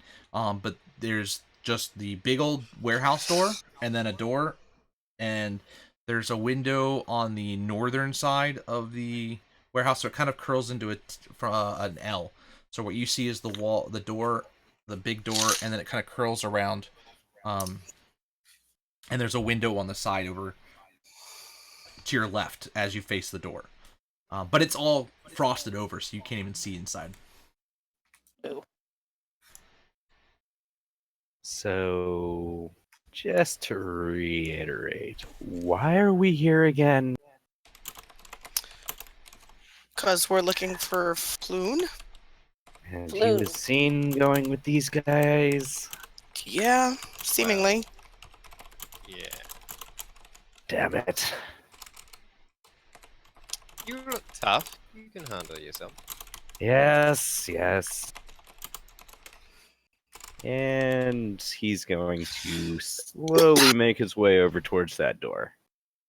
I, on the other hand, am going to keep watch with Garvin. Now, real quick, perception or investigation to make sure I don't bear trap myself. Sorry. Yeah. Does anything So look amiss? From what you can see on the outside, that doesn't look like there's anything. It looks like a normal warehouse yard, and it doesn't look like there's anything on the doors or anything like that other than the symbol. Any noises coming from inside? Did you roll perception? Roll me perception. Yeah, I'm going to sneak up as well. And how high is the window? The window is normal window height, so if you were to, it would be, what's that, 3 But feet is off it the ground. is it a ground floor window or is it a higher window? It's right at the ground floor. Okay. So if I'm gonna try listening at the window because it's not as thick as the wall. Okay. See if I can. Wow, never mind. We don't need that. So, yes. So hearing at the door. Hear through dimensions, apparently. So if you're actually listening at the door, you do hear some ruffled movement in the room. But since you're listening through the door, it's a little muffled and it's hard to actually tell what it is. But there's definitely seems to be people in there. All right.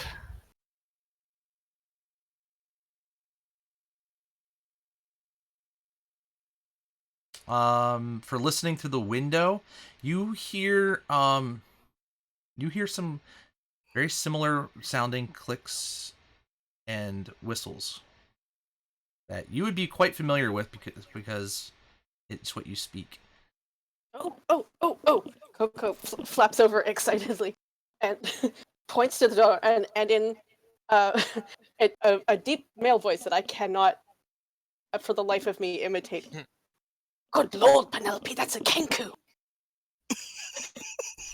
Lovely. There's more of them. All right. Oh, She So, seems very excited. before I do this, game plan anyone?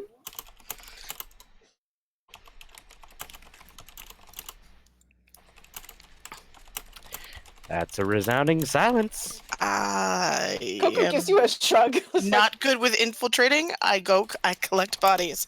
I can heal, but only Goblin once Knight. you're Alright. down. Hopefully this Goblin does not Knight go would south, doubt him. and I'm going to Coco do a also pretty pulls out. hearty knock on the door. So just be prepared. Coco had pulled out a pair of lockpicks and was just kind of dangling them, but she puts them back. No. We don't want to be on their bad side, and I'm gonna heartily knock Yeah. on the door. You're gonna knock on the door? Yes. Okay. Hard. I vanished back into the shadows. As you knock on the door, you hear a squawk, and then you hear the shuffling of the rush of feet, and then silence. Well, where did All right. Coco just? Whatever. Gonna do another knock, a little bit harder. You hear nothing. You know, if you pound any harder, you might take the door off. That's the idea. And Everyone with is a right here. 17 strength, I'm gonna take the boot to the door. Go ahead and roll. Oh, you rolled a 17 on your strength? Yes. Okay. You kick the door in. Now, I knocked twice. We're just looking for one man. Is anyone here? So as you enter in the room, as you see tables and chairs I'm are not stepping tossed. inside there. I'm Oh. yelling it Well, from the doorway. You don't hear anything, but from what you can actually see, there's and Rhythmic, I'll answer you in a second. Yeah, no worries. I'm good. Okay. But yes, you would know that stuff. So Yeah, I figured. okay. So from the doorway where you're standing, you can see there's tables and chairs kind of tossed all over the place.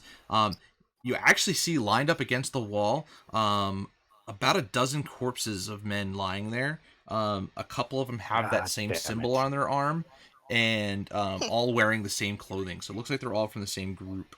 Well, They all have rapiers and daggers all lying around next to their body as well. Are they all Well. the snake symbol or the other Yep. symbol? Yep. Snake symbol then? Yeah, snake symbol. Well, I'm gonna motion towards the tiefling and say, we have more bodies. Oh boy. It's a good day. Rather productive day for you then. Who wants to be the first one in? No. Coco will Not that any of us saw stealth through the door. I can re-roll if you would like. it. More blood for the blood Technically a god. different stealth roll. Damn it, Tooser. All right, Tooser, who's getting the? Let me know who's getting your inspiration there. Now here's a question: can we do that? I Can don't think drop we in? can. No. That would be a little unfair. I Yeah. mean, pay to win. Microtransactions in a D&D game? The hell, J. Ross? Crates. Are What are you you, part of EA? EA now, sir? All Oh right. my goodness. Okay. So who's going in first? Coco. Coco. Okay. Got it. You're stealthing in still, Stealthing in, yeah. and you're okay. 20. Okay. All right, you come in the room. It's a rather large room. It looks like it's 40 feet straight to the wall, and then it's like another 120 feet straight back, and it's got a second level, so you kind of see a balcony up on top. Like a catwalk? Yeah, it's almost like a catwalk, but it's looking like a higher loading bay. So there's Okay. cranes that come down. It looks like they load stuff onto it, either to lift it up to put it onto wagons and drop it back down. And then Okay, do I see anyone moving, skulking about in the shadows? Do I see where they went, basically? Because I know there were Kenku in here. So, yeah, you don't see anybody at the moment. Unless go ahead and roll me a perception check. We'll actually see if you do. Bum, bum, bum.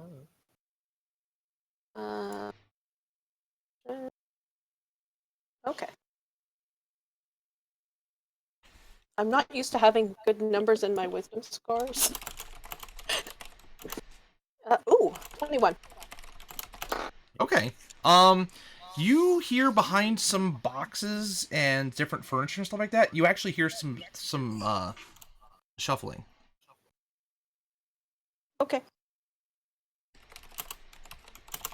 I'm not going to do anything to attract attention to myself, but I'm sort of keeping an eye or an ear or whatever it is that budgies have for ears open.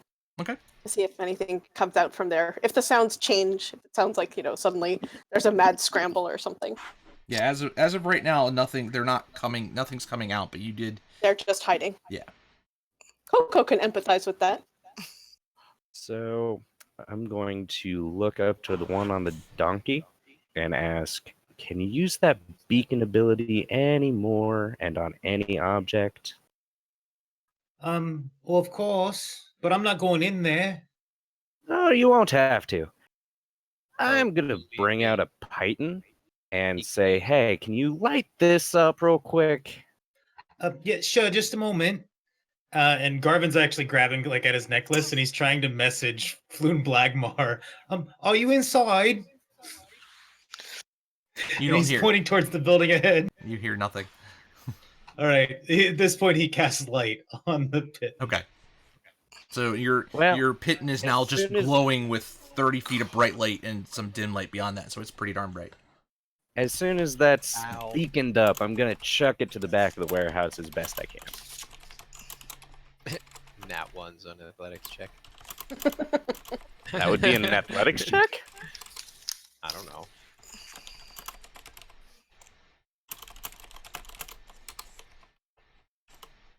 So real quick, what check would that be? To throw it? Just chuck are you to throwing the it back of the anything in? warehouse. Are you throwing it in the back? Throw me a. Yeah, give me a dexterity check on that one. Dex? That would be. Yeah, just do a straight dexterity. 17. Okay, so you throw it across the room, and now Coco's kind of being lit up in the middle of the room as the light shining straight on and brightly showing everything in the room. You see kind of the backs of a couple of creatures hiding behind some crates, and another one hiding behind a set of smaller boxes, and another one is behind a it looks like um, a dresser, and then another one is hiding behind some rubble in the other corner. And when they see this thing fly and they see Coco, they all now come out, Coco freezes. and everybody roll me initiative. Lovely. Ouch. Huh. Okay, that's bad. Jeez. Sorry, that was a typo. It was 9, not 0. I can't roll this. I was about to say. I mean, I know your dex is bad, but good lord. God No, damn. my dex is actually pretty good. Is it? Oh, good. Yeah, his strength's bad. I Oh, rolled wait, a hold nat on. 20.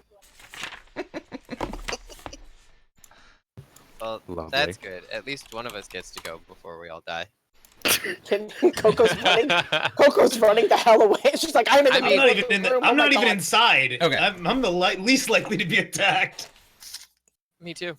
But I'm at the doorway.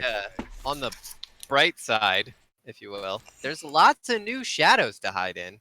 That's No. what I was actually thinking of with that. Everything's been illuminated. Yeah, the whole room. Everything was illuminated as it arced overhead. Yeah. All right. But Now whatever we is have on the the shadows wall, and they're all that's lit up. shadow. 20. Ouch.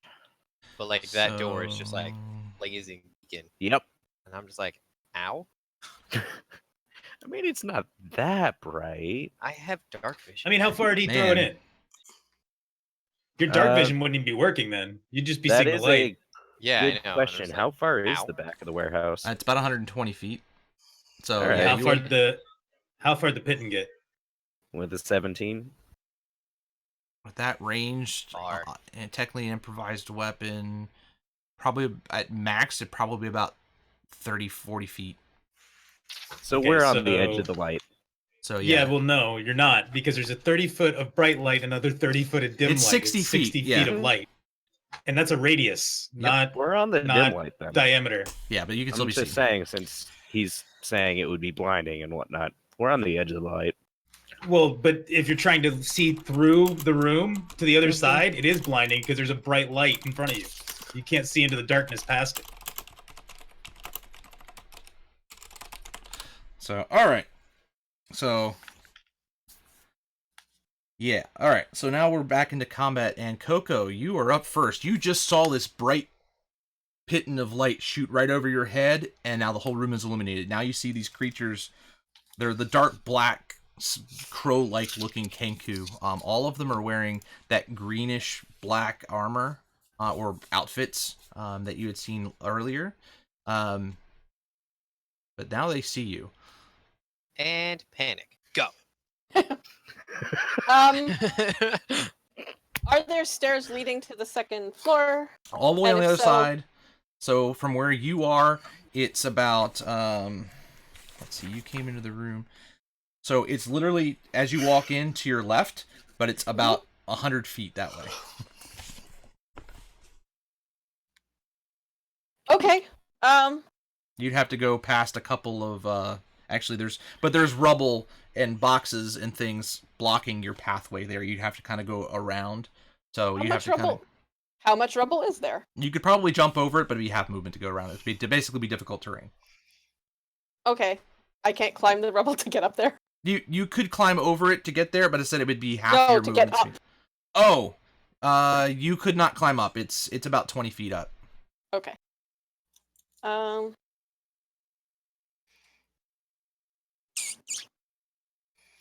How far away are the creatures from me?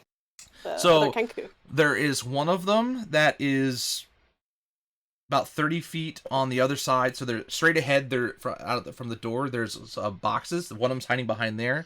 Then there's another one about 40 feet off to your left at an angle behind another set of boxes. The other two are actually on the other side of the room. Okay. She's gonna take her movement and move as far away from them as possible, draw her short sword, and just brace. And she's holding an action. If one of them attacks her, she will. Okay. But she's not going to take the offensive against Kenku. That's not no. Yep, I gotcha. So, yeah. All right. So they're actually up because they rolled really well. Of course they did. Like I said, one of us gets to go before we all die. So one of them, the first one, the one that was right straight ahead of you, actually is going to come straight at you and try and attack. 12 to hit you with a short sword. No, my armor class is 16. Okay. And so if it's attacking me, then she will defend herself. Okay. And So at that, you can go ahead and that's give the your held attack. that's the held action, yeah. That is sword is +7. So I assume a 23 hits. Oh, yeah. Just gonna go out on a limb. Oh, that is 11 points of piercing damage. Very nice. So you swing back at him, and you just see slashes across the chest, and he is just bleeding profusely and looks in very, very bad shape. Bad kitty! All right. So the other two that are behind the closer sets of boxes and things like that move around to get an angle, and they're actually going to fire at you with short bows. Eep. Eep. And you said you're a 16? Yeah. Okay. They both miss. All right. And then the fourth one's going to come out. Thank goodness, because Coco is squishy. 16 is not bad, and you're all just level 1, so that's good AC. And he's also going to fire his short I did it on bow. purpose because I knew she was squishy. This time he does hit. But it's a short bow, so he hits you for 5 points of damage. He fires it and it just hits you right in the side. Sorry, me? Yes. Or... Okay. Yeah, you're the only one they can see at the moment, so. Okay. Oh, that hurt. That hurt a lot. That's half my hit point. All right, Angel, you're up. Now I'm gonna end up knocking an arrow and say, "Hold on, everyone! What the hell?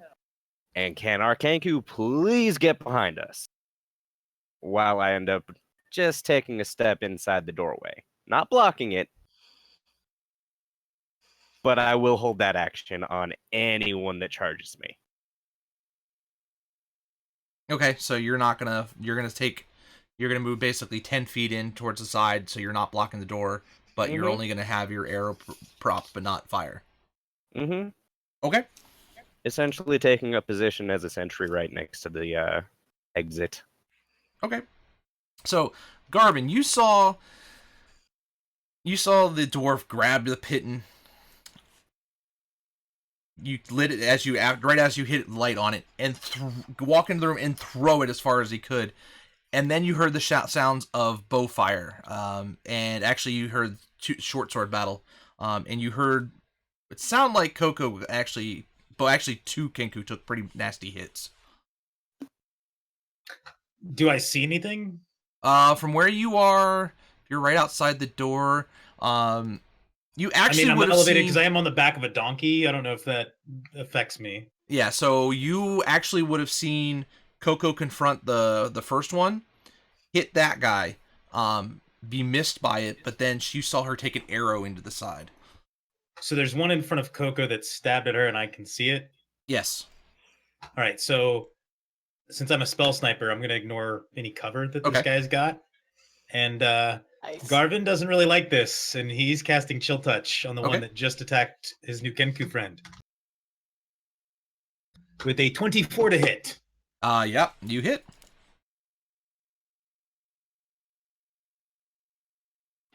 6 damage. All right. So you fire your spell, and it just hits it, envelops it, and it just you can see it just shake from the necrotic damage, and collapses to the ground. The Coco, you see this other Kenku just drop right dead in front of you. And I just kind of shut up. You might want to move out of there. All right, Adrin. So I need positioning on everyone who's in the building. Okay, so right as you walk in, you have Angel, who's just a couple of about 10 feet inside the room, right by the door, and Coco is about 20 feet inside the door, with the dead body in front of her. Man, you couldn't be closer. I was trying to do subtle reconnaissance. That's fair. That's fair. I was gonna just, mold earth and just stop the door. She's like, nope. But I can't do that now. So, can I see any of the Kenku that are inside? If you were not right inside the door, you cannot see anything other than the dead one in front.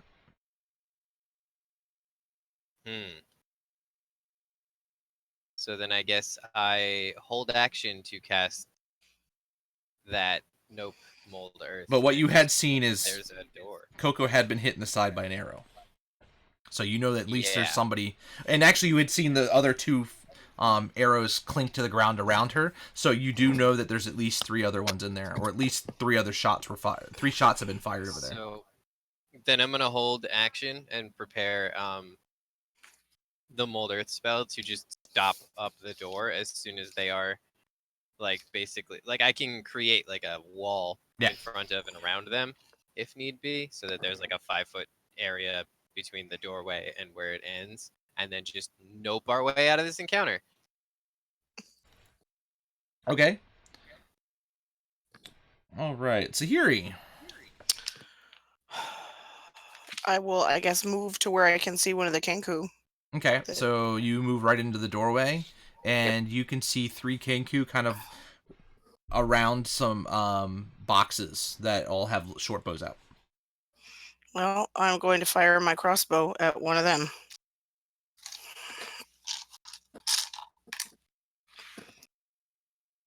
I'm assuming an 11 will not hit. 11 will miss. I tried. Okay. We're back up to Coco. I'm bugging out. Okay. Fly, birdie, fly. Say bye-bye. She barks and uses her movement to go out the door and sort of duck around the corner, and then we'll take a pot shot at one of the Kenku she can see with her crossbow. Okay. So now everyone is within 10 feet of the door. That's a natural 18, so I'm going to assume that hits. That will hit. And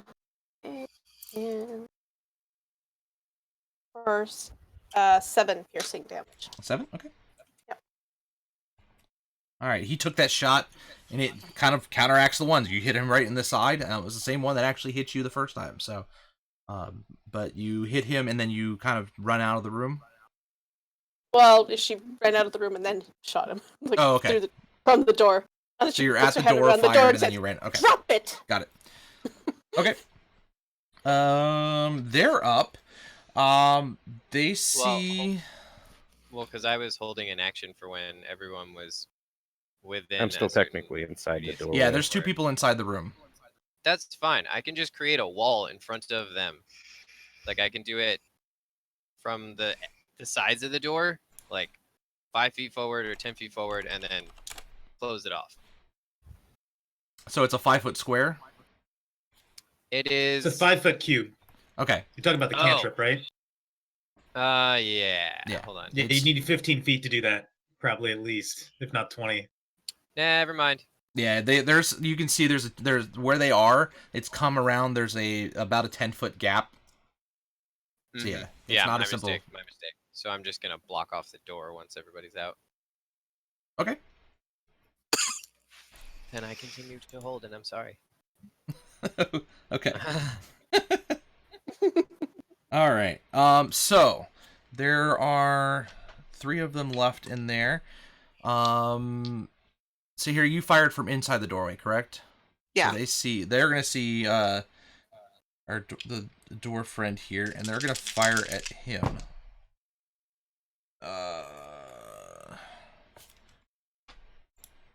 I'm guessing a 17 will hit. Angel, Say again? 17. Just barely. Okay. So they hit you for 8 hit points. So you're gonna hit with a shot with an arrow for 8 points of damage. Ouch. Ow. Yeah, sadly I'm rolling high on my damage, so I apologize. Sort of. Don't All worry. I'll No, come to you remember don't. this. No, you're like yes. Come on. We all, Well, now you get to go back up against them after they hit you. Because now your turn. Oh, is that the only one that was going? He's the only one that hit. Okay. Well, I'm gonna take a shot back at that one. Okay. And missed entirely. And then you're gonna nope out the door, right? Right. Yep. Yes. Take those few feet steps on back out that door and nope on out. Okay. So Garvin, you're up. do I see any bits of Kenku body at all? So you can see one of them. He's actually positioned himself around. So he definitely, if normally he have 3/4 cover because of the rock and then the doorway, but you can at least see part of him. He's getting a chill touch. Frosty. 15 hit. Yes.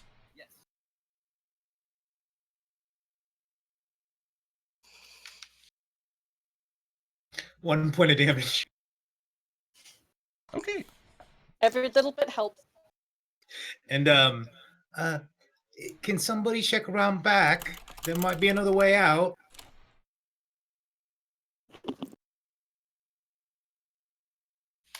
All I'd say right. that to the party. All right, Adrian. So not everybody's out yet, right? Nope. So he's still in there. My held action was useless. So I guess I walk up to just outside the door. I'm not going in there with a 10 AC. Nuh-uh.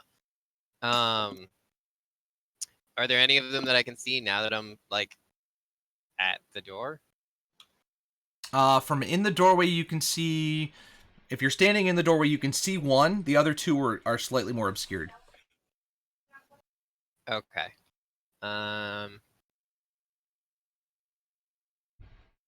Well, I'm gonna need a con save from him. Okay.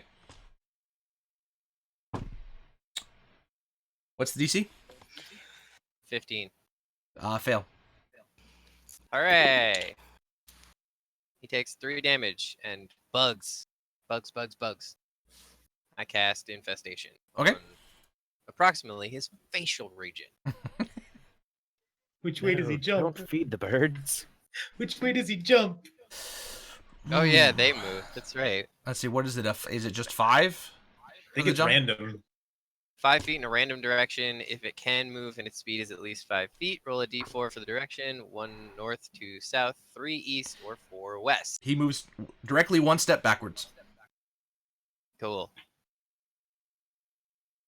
So he's still visible from inside the doorway. And he's more visible for my brother. All right, Sahiri.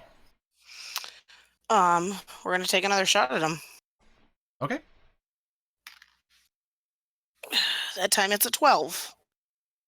That misses. Yep. All right. Coco. Was before. Ducked around the door and just. Well, actually, no. It's a crossbow. Okay. So take another shot at whoever I can see. Ooh, 13. 13 will hit. And that is, oops, that's not the correct die. Ugh, 2 points. 2 points of piercing damage. With that shot, however, you see Really? bugs all in his face. You hit him right square in the chest, and he literally just falls backwards dead. Hooray! So, and at the sight of that, the other two start heading straight for the stairwell, going back upstairs.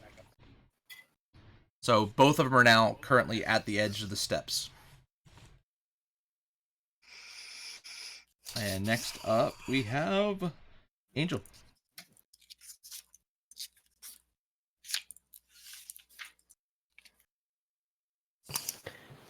All right, so one of them is a bit more visible. Correct? Yeah, so basically one is giving the other one cover by being in front of it, but they're both at the edge of the stairwell getting ready to go up.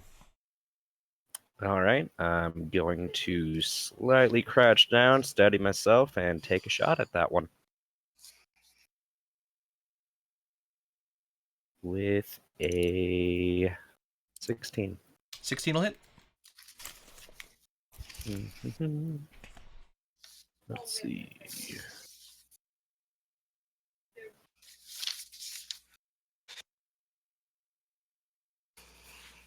Three damage. Okay.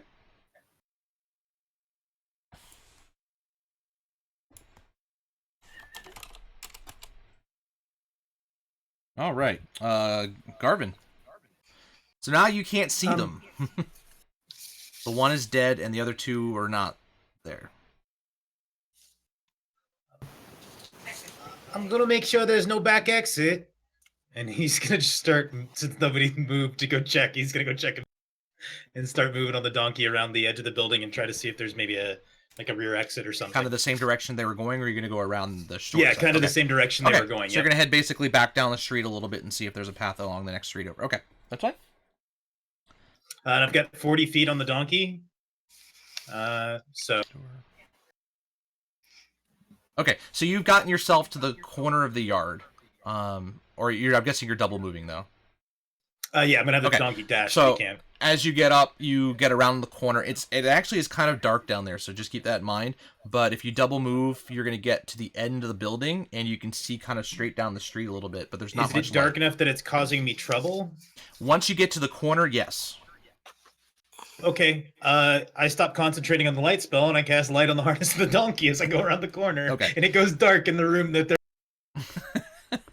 So Well, as you see goodbye. light, Dead. you see you do see that there is it kind of, as you were going, it kind of was a slight incline, so it looks like it takes you up to the second floor area, and you do see another corner to the building, so it kind of keeps going up north another 20 feet, so you'd have to Okay. keep going a little further up to get around to the outside.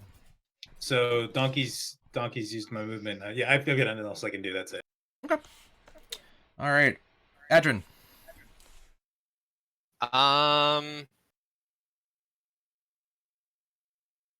Shit. Well, I guess. So they're upstairs, and I can't see them. No, they're at the stairs. They're not upstairs yet. They'll be upstairs their next turn.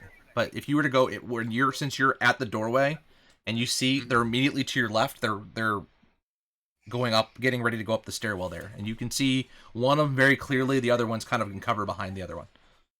Okay. What are the walls made out of?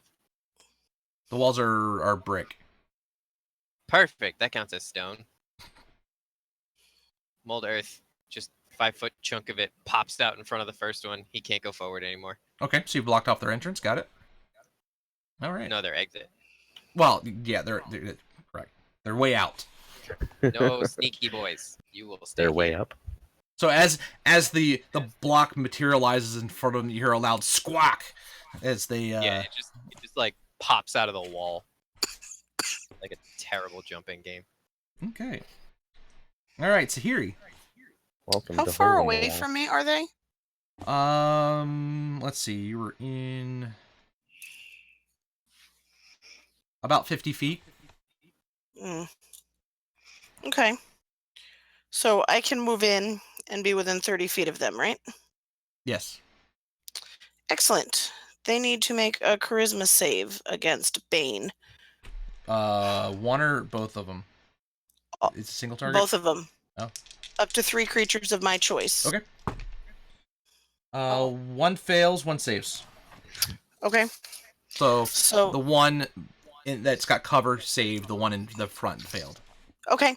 So the one that failed now must roll a d4 and subtract the number rolled from its attack roll or any other saving throws Okay. that it has to make. Is that every saving throw? Until its spell ends? Or is it just this next one? Whenever a target fails a saving throw, makes an attack roll, or a saving throw before the spell ends, the target must roll and its concentration up to a minute. Okay. So Got it. So So rip. Fiend. Got it. Okay. Coco. Okay. Coco doesn't have dark vision, Yeah, the room got very dark. so I There might be assume like she can't- a splotch of light with the doorway, I would hope, right? From where you are, no, they can't. So they can see a kind of a light from the top. Well, no, that's not what I meant. Like, Oh. from her perspective, she would see like some dim light coming through the doorway, but not like anything else in the room. Maybe, I don't know. Either way, I'm pretty sure that I can't see any of the remaining. From inside. Escaping. Yeah, there will be light coming in from where you are, because they'll be coming in from the door, because it's still daytime out. So yes, that is Okay. correct. There's also an Adrin blocking that light. Are they? Are they beyond the light that's coming in through the door? Yeah. That's what I thought. Okay. So. Hmm, were they were headed up towards the second floor? You said, right? Correct, but They were trying to get to the stairs. But you don't see it, but they did get blocked off.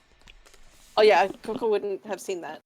All right, she's gonna go around to the other way from Garvin and circle the warehouse that way. Okay, so you're gonna go back outside and The start other way. circling. Okay, so yeah, well, she with- is technically she was in the doorway, sort of just ducked around. So Okay. just go around the other side from where Garvin went. So and see by what doing she can that, see. you kind of go around. When you come out the door, you'll move left instead of right, which is Garvin went to the right.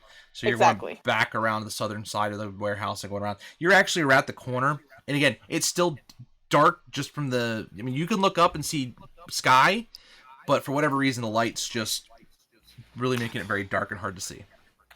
Okay. But you are That's now fine. So around the she's- corner, and you just see wall that just keeps going. Looks like you're on the outside full length wall of the warehouse. And how long is it? It's about 120 feet. So Okay, so you can't there's- really see to the end, but you know it. You have an idea based on what you saw earlier of how far it probably goes. Okay. All right.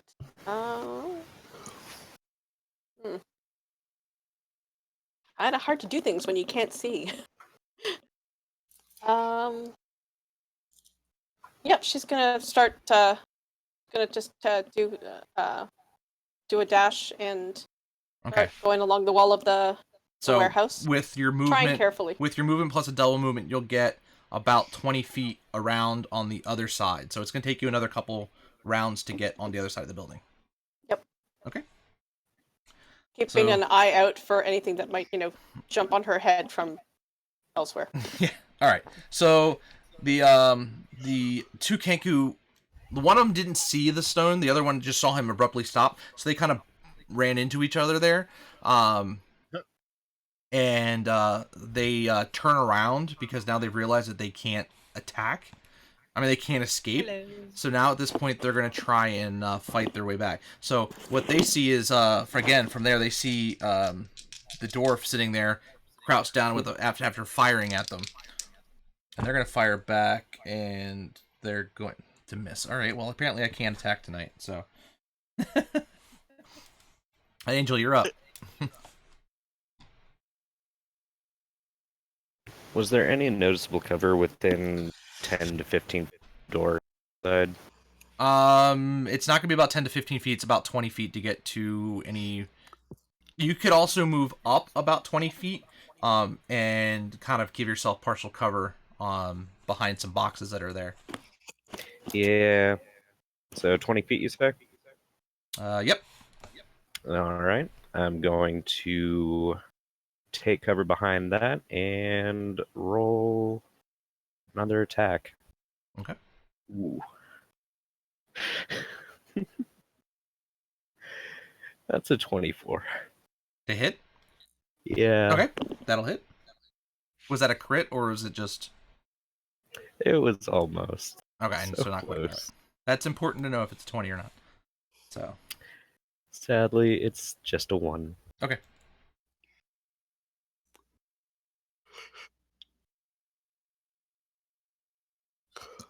Wait, you rolled a 1? Mm, Oh. on damage. Oh, on damage. Oh, yeah, okay. Wow, alright. Garvin. All right, so the donkey's going to take its dashing gallop down to a normal trot, moving along about 40 feet. And while it does, I'm kind of investigating the walls and looking for doors or any sort of secret entrances or any way they might be getting out as I'm going around the building, Okay. Trying to find if they were moving towards it. So you actually make it up to the corner after about 20 feet. So about halfway through your walk, you get to the other corner, and you see the building this is the end of the building. There's another long wall that goes for about 40 feet longer. But you can see a couple of windows, and there's actually a door at the end of the wall. So it's another, from where you came up at, it's another 40 feet. So you could get about halfway over there. Okay. So I'll get to where that door is in view, and then next turn I'm planning to get to the... Okay. Yep. So you see 2 windows, but they're all, again, frosted over. You can't see very clearly in them at all. How far are the windows from me? So the first window is actually 5 feet from when you got to the corner. So 25 feet from when you started.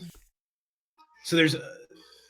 So the closest one's 25 feet or 5 feet? Sorry. It's 25 feet from where you started. So maybe 25 feet of your movement. So I would have gotten within 5 feet of it at one point. Yes. Okay, I'm gonna shocking grasp that window, trying to crack it and break it as I move past it. Okay.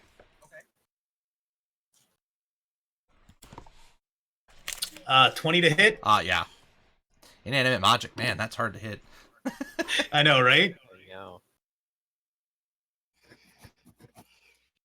5 damage. Okay. You see a crack appear through the window, but it hasn't actually shattered. Can I try blowing on it as I move past to make it fall inward? I'm just kidding. It's fine. He's just doing that as he moves, trying to maybe give them some light as he's going around. I gotcha. Since he knows he took their light away. Yep. There is a nice couple handprints on the window, though, that you've kind of cleared off somehow. Either that or you've made them very clear with frost. All right, Adrin. Well, it was electricity.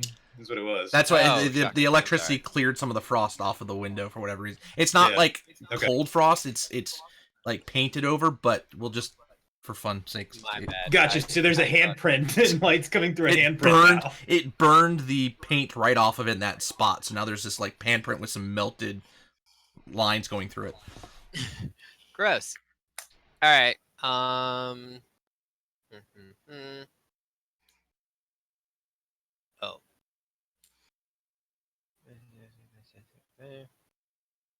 What's the casting range on Thunderclap? I think is it 5 feet? I think it's 5 feet, like, because it's right in front of me. Let's see. It's a wave that comes out from your body. I believe it's 15 feet wide, and it goes 10 feet back or something like that, or 5 Okay. feet back. How far away are our Kenku? They're within enemies? they're within 100 feet, so you could hit them with that. Well, Cool. yeah, it's centered on yourself. It casts from yourself outward. Oh yeah, for so it hit distance. every. Actually, He's got to be within like 10 Hit feet of them or whatever. Everyone. Oh yeah, okay. Yeah, the sound Yeah, can be heard from it's not a 100 feet. range. Yeah. So it's basically if you were surrounded by guys, you'd catch that and hit everybody Yeah, I within like- 5 feet of you. I like Hulk clap and it just. So then I guess I get to a position where I'm not gonna hurt Sahili. And then I do that at the birds. Make loud noises at them. So I'm gonna need a Constitution saving throw from each of them. DC 15 again. And then they're gonna take some more damage. the closest to the stairwell saves. The other one does not. Did you take Okay. the D4 away from the one that failed? That's still I don't know if that that was the was same one would have failed. The same one that failed Bane failed that check anyway. So the first one will take damage. Thank you, Rhythmic. Yeah. Cool. 6 damage. Bow bow. Okay. Sahiri. So yeah, we've got. How are they? Are they both injured, or is it just one that's been hit? Just the one. For whatever reason, Just the other the one seems to one. be blocked by everything. All right. Well, we're gonna go for that one with my crossbow. Okay. 19 to hit. That'll hit. Okay. You hit something. Woo. Yeah, for a staggering point of damage. Why can't we? You guys are pot shotting this guy like there's no tomorrow. By the way. Yeah. That's a lot of ones. Hey man, chip damage is real damage. It adds up. All right, This Coco. is- So you're on the outside of the building. You're about 20 feet up. There's another roughly 100 feet to get to the other side. Okay. So So if you double move, you're going to be able to go up another 40 feet. And again, you'll be around it. why Not 40 40? feet. Not 40. 60. 60? No? Yeah, another 60. Yes, and you'll be around it on your next turn. Okay. So, okay. All right. So the Kenku are gonna. They lost sight of the dwarf, Uh-oh. It's probably a good thing. but they. Hey, it's see... probably good I took the light out. They don't have dark vision. That's true. So everything they're gonna have is gonna be a disadvantage, anyways. Yeah. All right. But they're gonna fire at Sahiri. They're gonna try. So that's a 13. Nope. Beep, beep. And he does the -4. That makes that a 16. That hits. For a whopping 3 points of damage. Okay. All right. Angel.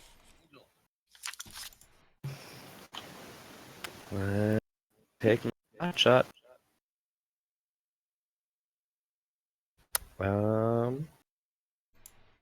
That's an 18 Yep. for a whopping 4 points of damage. But that time, you drop him. So you finally pot shot him enough to drop that one. So now there's just one left who just now has seen his friend completely fall and die. And this is where we have the Darkest Dungeon narrator say, "A death by inches."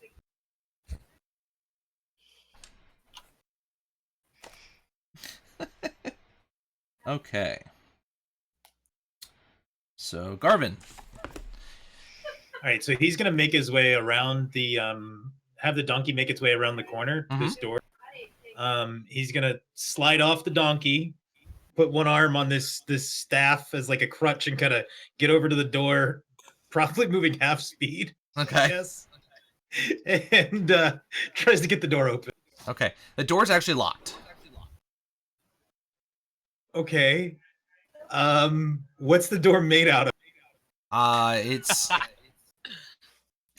It's a very light metal door.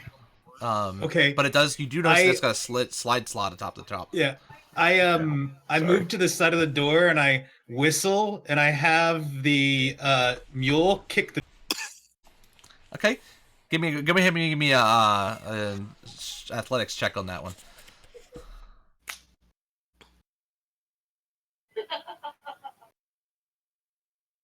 That is a 14 total. Okay, the door just swings right open. Well, less of a swing and more of a dent in the middle and slams open. Are you all right? Garvin shouts into the room from the back, and that's his. Yeah, and you can't actually see. There's another door straight ahead of you. Yeah, he's not sure. He's just. Well, there's some light on the donkey. Yes, So the would that light up light that would be next straight door? in. Yep. Okay. There's just a heavy sigh from Garvin. All right, Adrin. Jesus.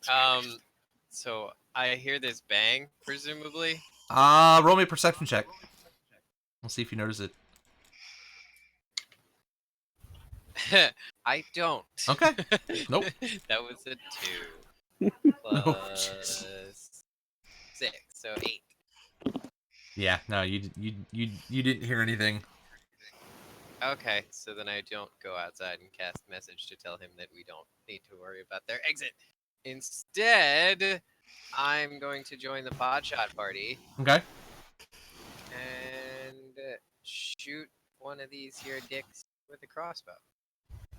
Or this one remaining dick with a crossbow. 18 plus 2, so mod 20. Yep. Oh, that's a 6, so 18. So, whatever. Hey-ya! Really? One whole damage.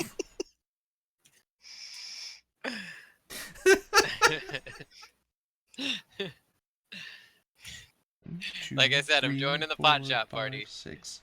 That's six ones you guys have rolled in damage in this so far. All right. Siri. Right. Yeah, I guess we'll continue to try to. Well, how far away is he? He hasn't moved any. She- He hasn't moved any further, so he's still from you, still about 20 or 30 feet, because you moved up. So can I move up and hit him with my mace, or is he too far? Because there's debris, you'd have to Okay. climb over it, and you'd still end up getting a little far. I with wouldn't them. get close enough. Correct. Okay. So we'll try with the crossbow. And 13 hit? A 13 will hit.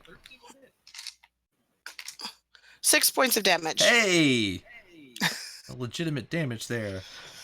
Actual right. DPS. What? Nani? All right, Coco, you're up. Okay, I make it around the corner. Okay, yep. So you make it around the corner. You see Garvin and his donkey.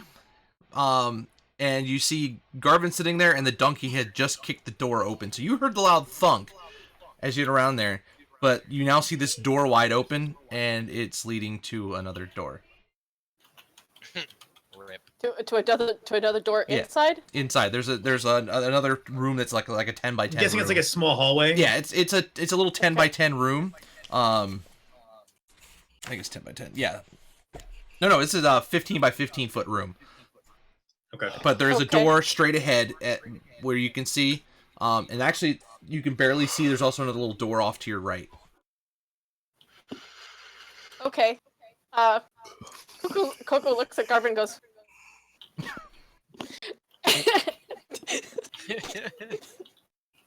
And then takes a Except quick look one-handed, because he's got one arm like up on this staff and is leaning on it because he has no leg strength. and she's gonna look inside to see if there's anybody in there. Nope, looks empty. Okay, do I have enough movement to get to the next door? You can get to the door, but you've already used your double movement, so that's your actions, so you won't be able to Okay. open it, but you're right there at the door. Okay. Okay. Which door do you want to go to? The one straight ahead or the one to your right? Which one seems more likely to lead into the large warehouse area? From your positioning and where The you came one in, in you front of me. think to be the one in front of you. Yeah, that's what I Because figured. Okay, so yeah, you the one came up directly in and it front went of me. out and it back down. Yeah, exactly. All right, so that one. Okay. All right. So the Kenku is back up, and he's gonna fire back again at. Oh Jesus! No. Double ones. I missed on both shots. Ha! Oh wait, it was only one shot anyways. But either way, I missed. All right, Angel. Man. It's going to be another 18, and I'm going to just say, look, we tried to do this politely, and hit him with another 3. Nani, not a. Oh my god, guys. Garvin, you're up. We're whittling him away. Garvin's like dragging his Inches. legs. He's dragging his legs on the ground using this staff as like a single crutch, moving about 15 feet, leaves the donkey and just tells him to stay like by the door, and just kind of moves into the 15 by 15 room. He sees Coco go to the door that's straight ahead, and his curiosity gets the better of him, so he starts dragging himself to the other door Okay, so it's, and tries to open it. yeah, it's only about 5 feet from the doorway. Okay. That door actually opens wide. As you open it, you hear a ding a ding a ding. Uh-oh. The face. Garvin just says, uh-oh. Kind of presses himself up against the wall next to the door, staying out of that room. But the Not door, sure what's on the other side. when you opened it, the door opened up wide though. It didn't have a problem. Yeah. Oh, yeah. Yeah, he's not looking in. Coco turns. If there's a bell ringing, Coco whips her head to the side. And says, "Will you shut up?"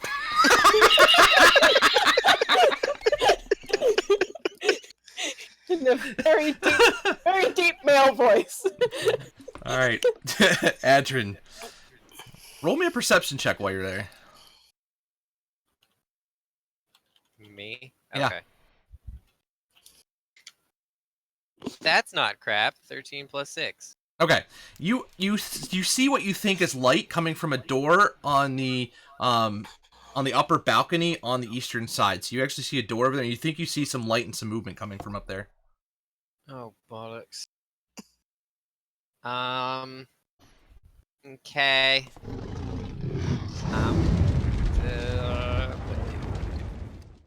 I give my blessing to Sokaris. Don't let me down. And Adrian, you have inspiration been added to you. Who? What, me? Oh, Yep. Thank you, Frunkles. My boy helped me out, not suck. So I'm gonna shoot the dude. I'm gonna use my inspiration already. That's even worse. 8. Eight misses. I do nothing. Uh, How much damage do I do to the wall? 4 damage to the wall. Just your faith in the I think, Frunkles. I think my donkey's done more than you. Yes, oh, it has. jeez. In fact, it has done more damage than I have. Wait, no, because I did the thunderclap and stuff. You did. Oh no, your thunderclap made up for it. You help. Yeah. All right, so you're Okay, so we still have this dude. He's just like I'm not gonna bleeding hit. from a million tiny punctures. A 3 is not gonna hit. no, three's not gonna... These Kenku are going to be pincushions.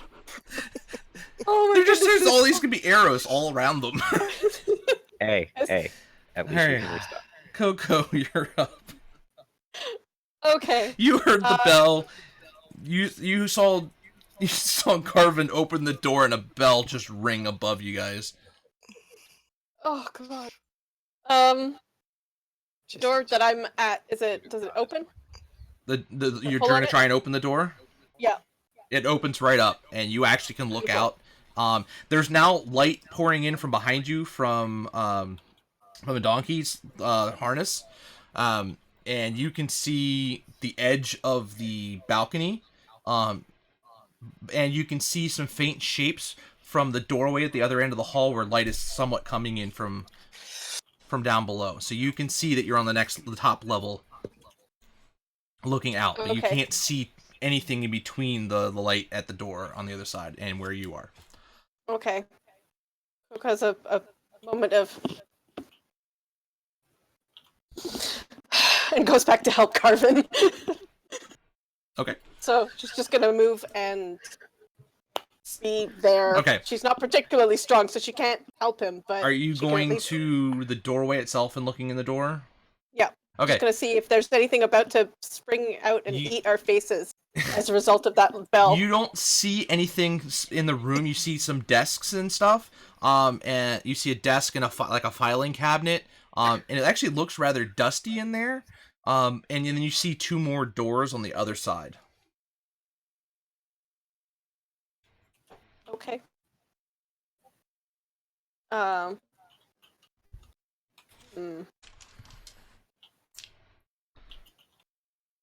Well, she's gonna look at Garvin and kind of poke at his forehead. Use your lump. He just nods. I think I know what she means.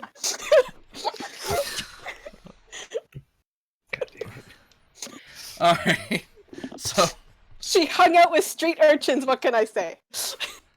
So this Apparently Kenku not is that much. this last Kenku is literally fighting for his life, and he's gonna again fire at Sahiri and hit with a 24 Yeah, that'll hit. for 8 points of piercing damage. And Sahiri's down. Oh, Rhythmic, Oh, your no. cat gave Yeah. us to the wrong team. all right. Adrian and Keely, you guys notice Sahiri gets hit right in the chest with a shot from the arrow, and it hits right underneath of her armor, and she collapses to the ground. Oof. And you hear just a loud squawk. It seems like a squawk of victory from the Kenku. And Angel, you're up. Oh no. Our healer is down. This is bad. Yeah. Gonna take another pot shot. Does a 15 hit? A 15 hits. I think we've committed like You 4 need a cardinal 13. sins of D&D. You just No, rolled you a 1, is it didn't you? 13 or 14? I forget. Please let 4 kill it. You hit with a 4 damage? Yeah. As you do, it's sitting there in its victory scream, and the arrow hits it right in the chest and goes, ah! And falls down dead. That's your Hubris. victory scream. Hubris. I That poor happen thing. to be a very good fan of clerics, and I'm going to repair that woman's armor after we revive her. Yeah. Priorities. On it. All right. Are we out of initiative now? So, yes. So, Okay, I'm gonna roll a. Well, wouldn't we still be in initiative? Only 'cause of death yeah, saves? true. You guys are still... Yeah, you guys actually are not out of initiative because, 1, we have a death save because somebody's down, and 2, you still have people exploring upstairs. So, we're going to continue on then. So, Garvin, you are up. He kind of nods to Coco. He produces. So I see into a room that's dusty in front of me. Yep, looks like offices. He's got 1 gold coin on him. He produces that 1 gold coin, casts light on it, and chucks it into the room. It just lights up really bright. And inside, there's no windows except for the one facing out into the street. And again, that one's frosted over. It doesn't look like it's the one that you use Shocking Grasp on. But you do see 2 Okay. doors on the western side. They're about 10 feet apart, but it looks like they might be. But the amount of light you see, you can actually kind of see through them. Looks like they're 2 separate, smaller offices. But it doesn't look like there's anybody in any of the rooms. I kind of start crawling into the room, and I look to Coco. We should probably check and see if there's something worthwhile here. And I start moving in. Okay. All right. I'm not aware of what's going on in the front of this building at all. Nope. So Yeah, that's why I was like, might as well get something out of this. All right. So sitting on the desk in front of you as you walk in, you see a stack of. Well, I mean, is Coco steadying me? Is that what she's trying to do? Sort of. Yeah, I mean, she's she's not very strong. Is she able to kind of move with me? She's just kind of there. She could try, but it's not. It's also not my turn. Yeah, we'll have that on the next turn where she kind of All right, so he's work gonna with you. wait Okay. until she's ready, so she can work with me. Okay. So that he can move a little easier. That works. All right. In that case, Adrian, you're up. Okay. Don't you dare fail me. Okay, cool. That's 18 plus 4 for medicine. Okay. Stop dying. Okay. With that, you managed to at least stop the bleeding and stabilize her. That's good, because she's the only healer. But she's still unconscious, and she's not getting up on her own at the moment. Okay. I guess at that point, do you want... I would like to try to drag her out of the building. Okay. Do me... might be the most comical thing this session. Get athletics check. Okay. Quickly This is destabilizes gonna the go healer. Good. That's a 6. All right. You go and you lift her arms, and you're like... Like I said, this might be the No, most you don't grab comical thing. Could I technically roll a save just to see if I get a nat 20? Since it's your turn up next, go for it. I rolled. Sadly, I do not. I only Okay. got an 11, but I would have 11. made that death save. Yay! It was worth a shot to see if we could pop me up to 1. You're All right. not dying. Yeah. So at this point, Coco's up, and at this point, we'll have it so you two are actually helping. And now that the death save's out, now you guys are actually out of initiative, so nobody's in danger of death, and you determine the room is empty. So as you two are actually exploring, yeah, 1 second, you find a stack of papers, and sitting on top of them, you see a little paper bird. Who's a pretty bird? I pick it up and I pocket it, not unfolding it for right now. Okay, Not sure what it is. roll me an Interesting. Arcana check. Okay. 16. Okay, you think there's something special about it.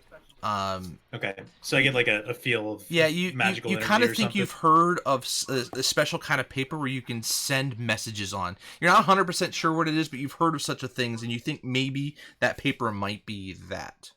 Is there a So he chair puts in it- here? Yes, there's a chair in there. I plunk Garvin in the chair and start poking around the room. Very unceremoniously. And I'm kind of like looking around with my eyes, and if I see, I want to just do an investigation while I'm plunking this chair in the room. Mainly going to look at the desk and things, but looking around as well to see if I see something she doesn't. Okay. And would you mind grabbing my coin for me too? He says to Coco as well. So It's his only goal. Picks up the gold coin, drops it in his lap. Coco, stay. And she goes off. She All right. starts exploring the room. So as you guys are doing that, while the others of you downstairs, as you guys are down there, you hear the moving of footsteps outside, and it almost sounds very with a purpose. And it sounds like there's multiple of them. And right as you guys turn around to look, you see the city guard walk in. And at that point, we're gonna take a quick break, and we'll see how that all unfolds here in a second. I'm like, Oh, still the Damn, suspense. here I wanted to still loot struggling before the to guard pick up got this here. direction. I'm just like, oh, I got... All right, guys. Hello. So we will be right back in about 5 minutes. Bye, guys.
Welcome back, everybody. And it's just button work. There we go. All right. Otherwise, they wouldn't be able to hear you. So, Technical difficulties. pro streamer right here, right? Press the button. It's supposed to work. It doesn't always work. All right. Anyways, we just finished battle with the Kenku, and the city guard has now approached the building after hearing a disturbance. Oh, that was probably my fault. So, a group of them come into the main entrance of the building. What's going on in here? What is all this?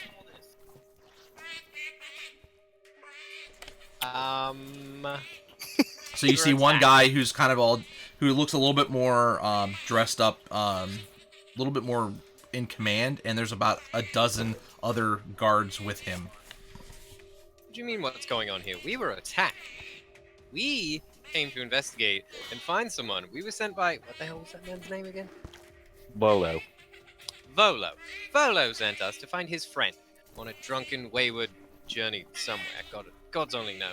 And we were attacked upon investigation of this particular building by these Kenku. We have since dispatched them in self-defense, and our new cleric friend, apparently a worker in your mortuary, could certainly use some healing if you've got any.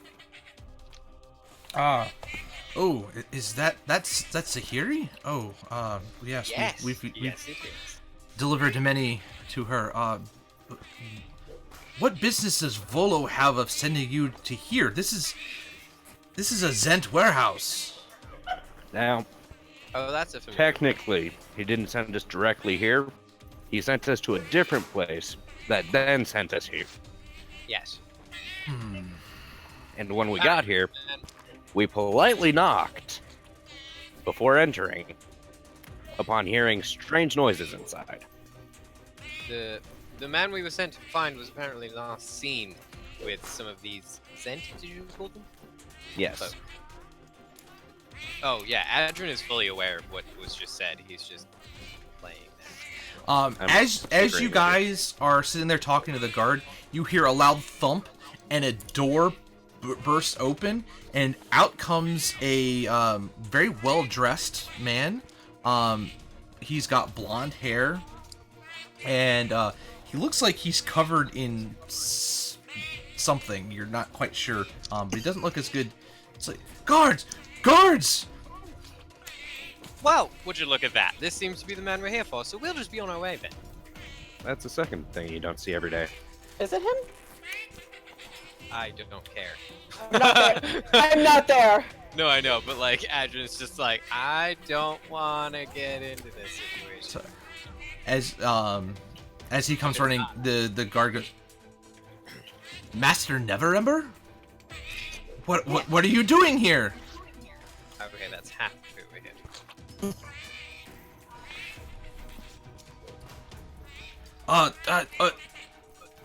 I was attacked. We were kidnapped by these Zentarum thugs. My friend Floon was taken. I think they might have been assuming he was me. We do look very similar. But I heard the entire thing and watched from the doorway. These folks did come in here, and they were attacked by these Kenku. These Kenku came in here and slaughtered everybody within the room and kidnapped poor Floon, thinking that it was me. I managed to escape and hide within a barrel of fish over in the storage room over here, and they weren't able to find me. Is that why you smell like, well, like you do? Oh yeah, well, I did what I had to. But Fair enough. I thank you. I thank you for your assistance in saving me. And I you said you were here on a friend of Volo's. I imagine you were here to try and find Floon. Yes. I'm terribly sorry. I remember hearing something. Those Kenku were talking about something. I think it was them anyways. I heard all these different voices. But I have heard that's that a Kenku can mimic The Kenku are like that. voices. Yeah. That's a Kenku. What did they say? They were mentioning something about the sewers and following the yellow signs in the sewers that will lead the way. They were told not even to loot the place, just basically get him out to their boss. When I'm assuming they were meaning me to take to their boss, but again, they got the wrong guy. I'm so I can't stay here and leave you all to just dealing with Floon on your own.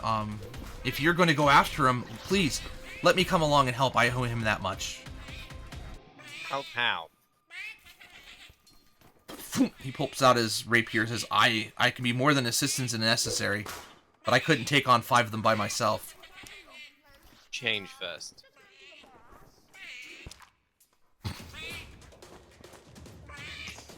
What? So You look too posh.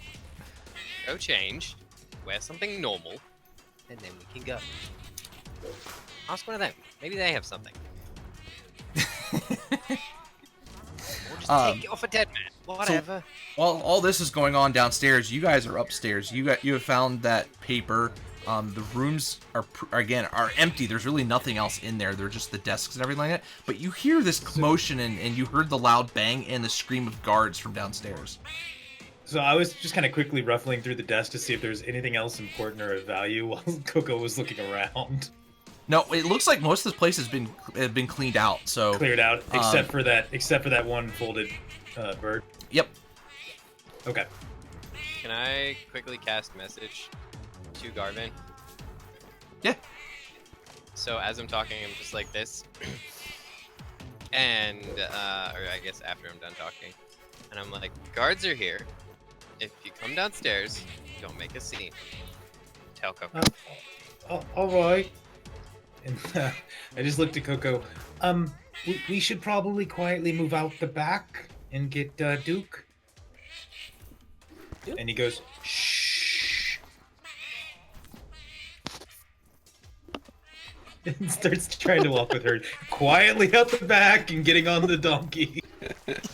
I want a stealth roll from Funky. I need a stealth roll for myself first off.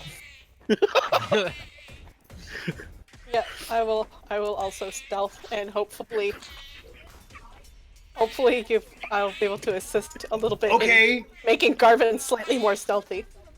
Am I at disadvantage for my stealth due to my malady? You'd be more for your donkey than for you necessarily. Okay, so and 15. you also kind of have this coin that's got light on it. Oh no, he puts that in his pocket. Okay. The light's not visible once it's in his pocket. Gotcha. Okay, and that's a 16 on stealth. Okay. Thank God I have good bonuses, because that was not a great roll.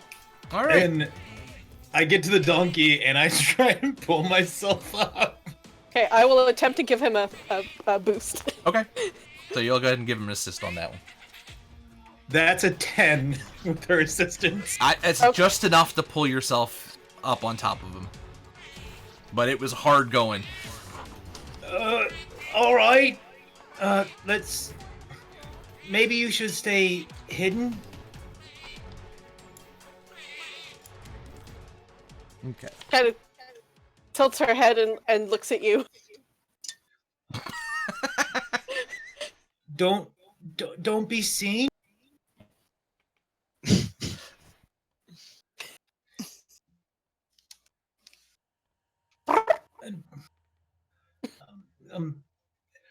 It's all right. I'll just say you're with me. And he starts just moving along on the donkey. All right, so you're gonna move around the building. Not sure what else to do. The rest of you guys in the main area. She's like, I don't know how to convey what I need to convey to you, but you're a dumbass. Where are you going? But she doesn't have any words for that, so she can't. Oh, she will soon. All right. Well, so I tell the guards, by the way, my brother, our Kenku, now she does look a bit odd for a Kenku. 2 of our companions and my brother's donkey did go around at some point. I'm not entirely sure where, but I did just tell him to probably come back so that you can get visual confirmation and maybe not arrest us upon sight next time we're found in somewhere we probably shouldn't be. You all are making more trouble than it's worth, but either way, be happy that I was the one who found you and not one of the other captains. By the way, my name is Justus Staggett, captain of the City Watch. Adrian Morningstar, pleasure. Believe me, I am glad that you are the one that found us instead of more of these bloody birds. Alright. I'm gonna let you go. But I suggest you don't meddle in criminal matters. Leave the dirty business to the City Watch. That's what we're here for. And well done. Just keep the blood off the streets, would you? Well, all of it's Okay. over in the warehouse right now. Roughly. It's not in the street. From what you can Yeah, I understand, was that's thinking really that's so loud. that's more about keep the stuff above ground as clean as possible. Not just necessarily just being bloody, but as far as anything underhanded, don't do it above ground. Don't be dicks. Yeah. Don't be dicks. And he actually hands you a copy of the Code Legal. Ooh, Oh, lovely. interesting. I'll keep this. Thank you.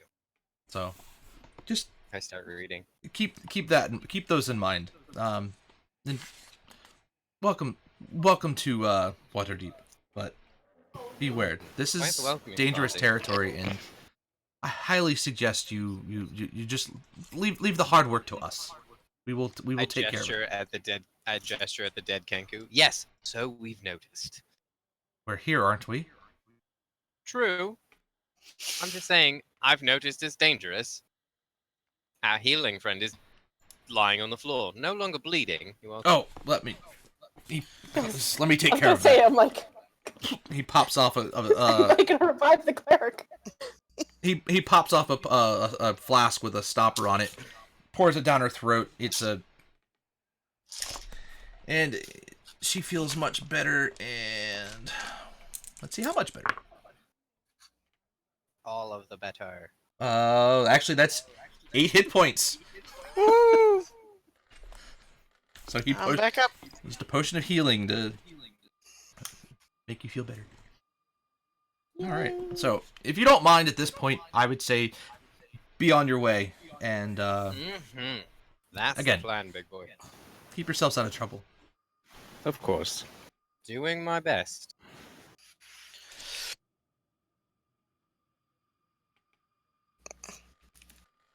So, thankfully for you, Raynar was there to help you, and he comes up to you and says, "Oh, thank you, Raynar Neverember, at your service, and please, I will do whatever it takes to help you find Floon.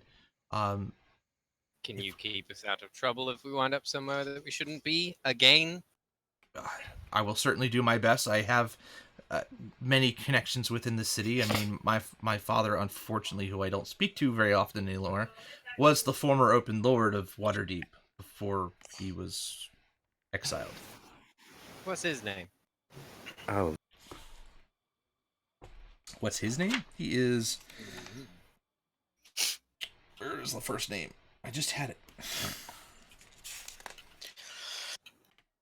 He is... Damn it. God. I hate when I do that.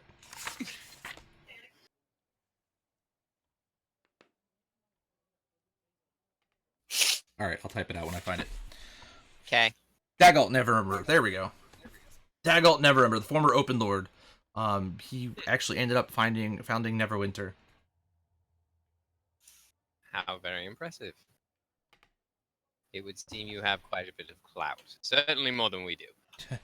Just don't So, speak to my yeah. father anymore, as we had a falling out a while ago, but...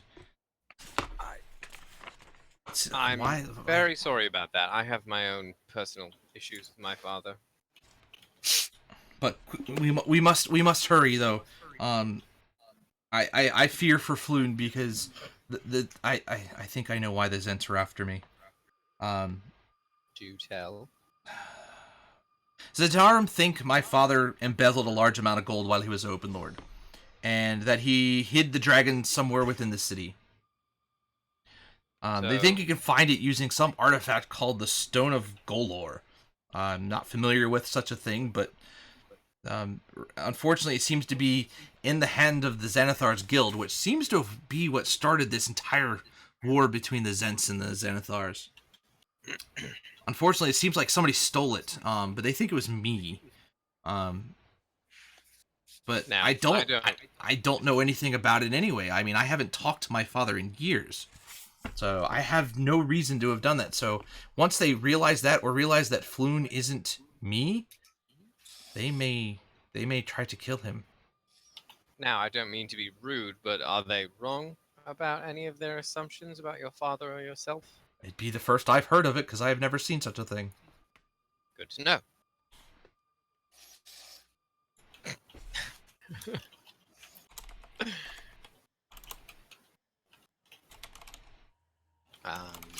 Right. So, can you... I hate to bring this back up, but you reek. We will be found from a very long ways away if you do not change.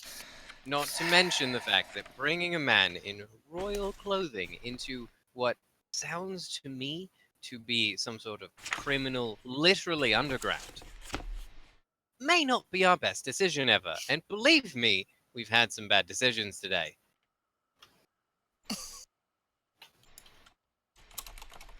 So, would it be possible for you to change right quick before we bugger off? Oh, potentially. That would be wonderful. I mean, the sooner we better. As I said, Floon is very much in danger right now. Oh, I very much agree. I can, But I don't like being stabbed.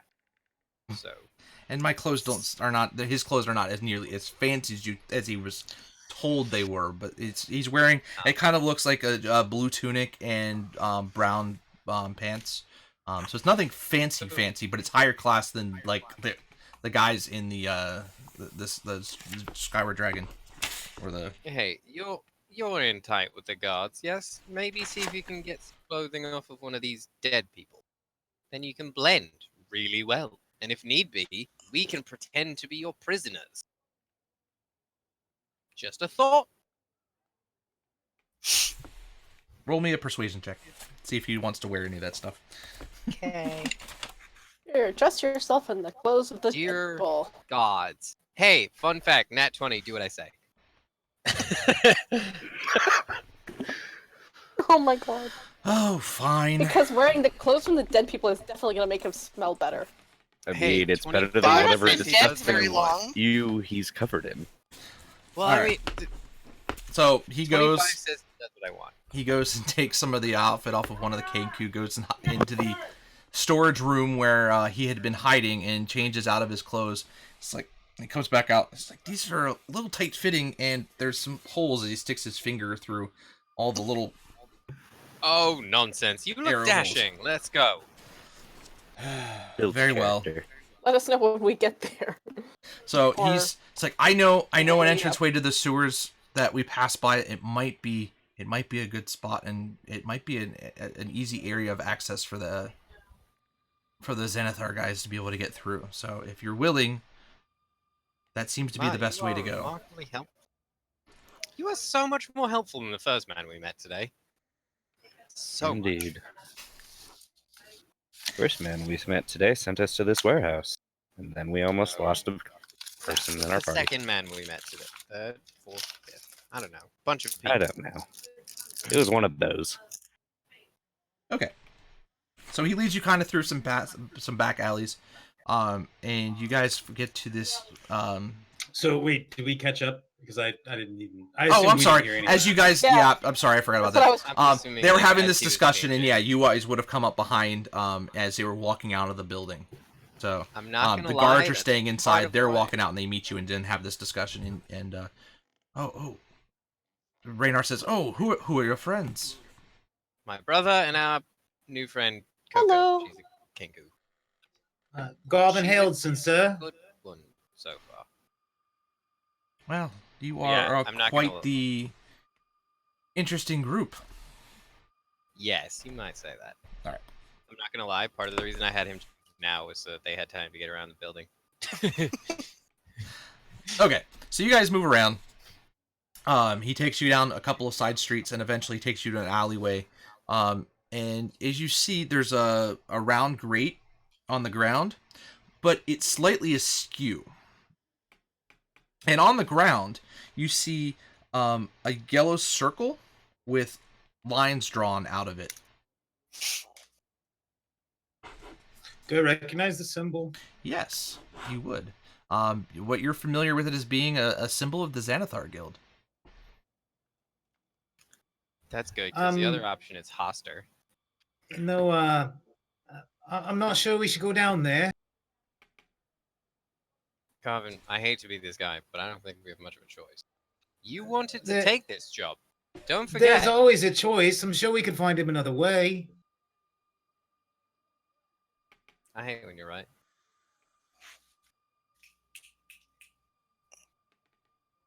So what exactly is going on? Garvin's just trying to get filled in at this point because he didn't hear the whole conversation with Raynar and all Oh. that. Right. And then I fill him in like ad nauseum level of detail. I tell him verbatim everything I was told. So he's the Garvin only just kind of person that'll looks actually to Raynar at that point. What was your friend doing in the Xanathar's Guild?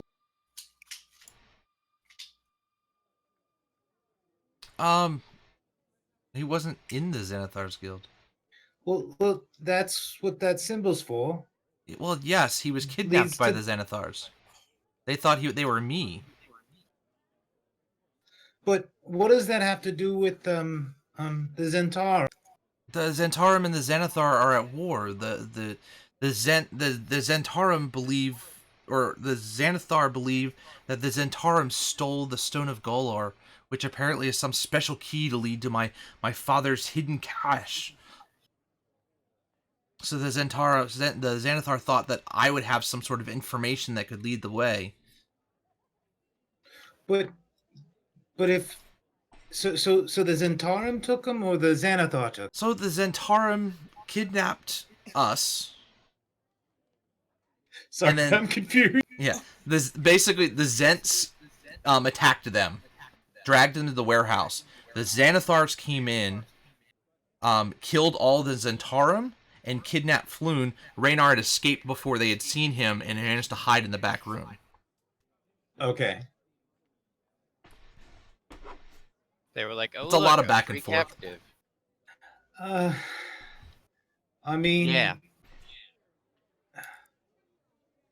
Can we just give the guy his money back? He looks to I- Adrian.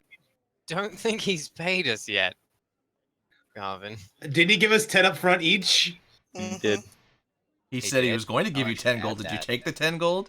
Or ask for the 10 I gold don't, before you I don't walked out the remember door? getting 10 gold, so if I didn't get paid, I don't see any reason to go down here. I'm cool with that. I mean, technically we weren't paid. Raynar, you seem like you're well off. Are you going to compensate this for helping you find your friend? Yes, I will gladly take care of that. How much was he offering you? 300. 10 gold, 10. 30 gold 10 gold up apiece. front, 10 300 gold at up the end. front. Well, it was 10 gold up front, 20 dragons each upon return. No, it was 200 dragons each upon return. There. Well, you know, Garvin handles all of our finances anyway. It's no wonder you didn't get paid up front. Yes. Adrian has little to no care for money, and Garvin's the smart one, so he's like, you take the I money. don't remember the exact words, but Coco will mimic what Volo said with precision Damn it. in his Okay. voice. Damn So I will. lost He us a bunch brings of out gold. he brings out a change purse and he comes out and hands you each. Here is 10 gold for each of you. I will get that back from Volo. I don't know. I trust he's able to cover it. Good luck with that. And if Thank you. And if he reneges on the final reward, I will have a conversation with him. Well, it's not going to be easy for me to go down there. No, it's not. It's not very handicapped accessible. We should have a word with your planning committee. Let's see. I'm trying really hard not to push for that joke. What's your weight? My weight? Yep. I'm not that heavy. Hold on. No, he's light enough that even I can help him around with it. I mean, yeah. I think he's around like 60, 80 pounds. Like he's got no mass in his legs, pretty much. All right. Like, no muscle or. Raynar says, "Well, at least you're small." And he offers to carry you along.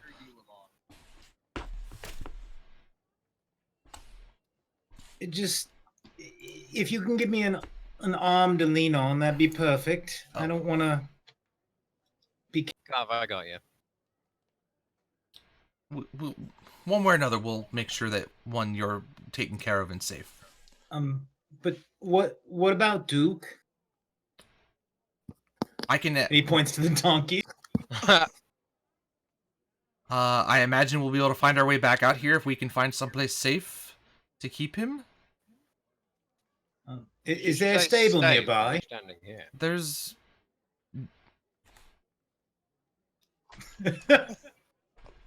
Sorry, this is gonna get complicated. Yes, as a matter of fact, we passed one on the way around. If we want to stop by. All right. I'll even cover the cost for housing him. And the insurance.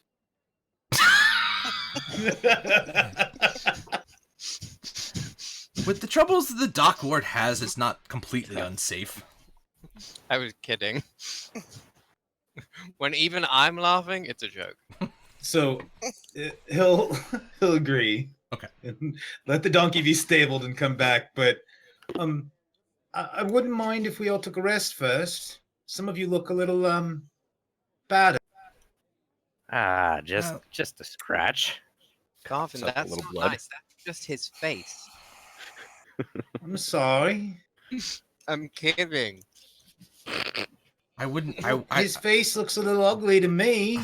Oh, Carvin, no, buddy. Shush. What do you mean? That's rude. Oh, Sorry. I would not wait any longer than an hour. Just time is probably going to be of the essence at this point.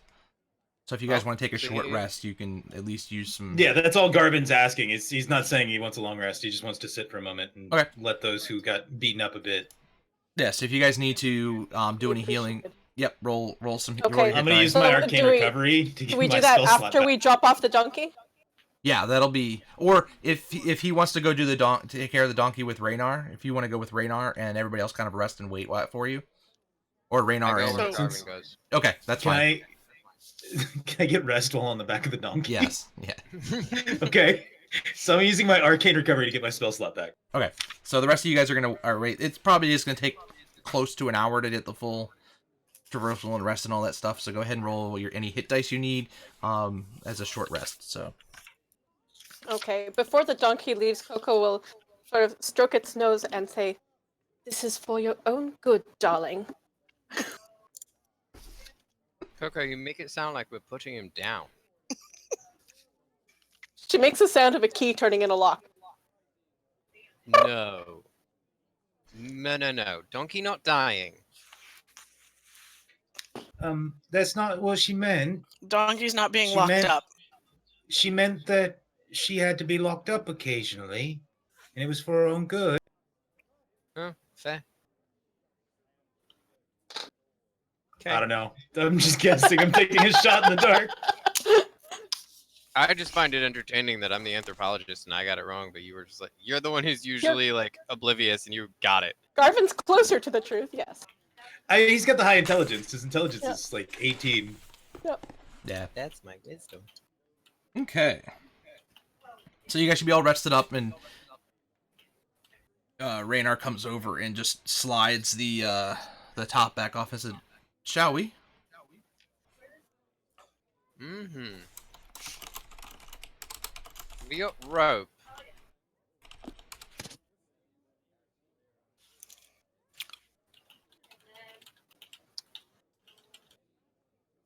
Have you got rope to lower It's down a- my brother? Yes, I've got some. Here, I will. If somebody wants to go down first, I will lower him down. Actually, never mind. It's on the donkey. All my stuff's on the donkey. Garvin, I told you to get it.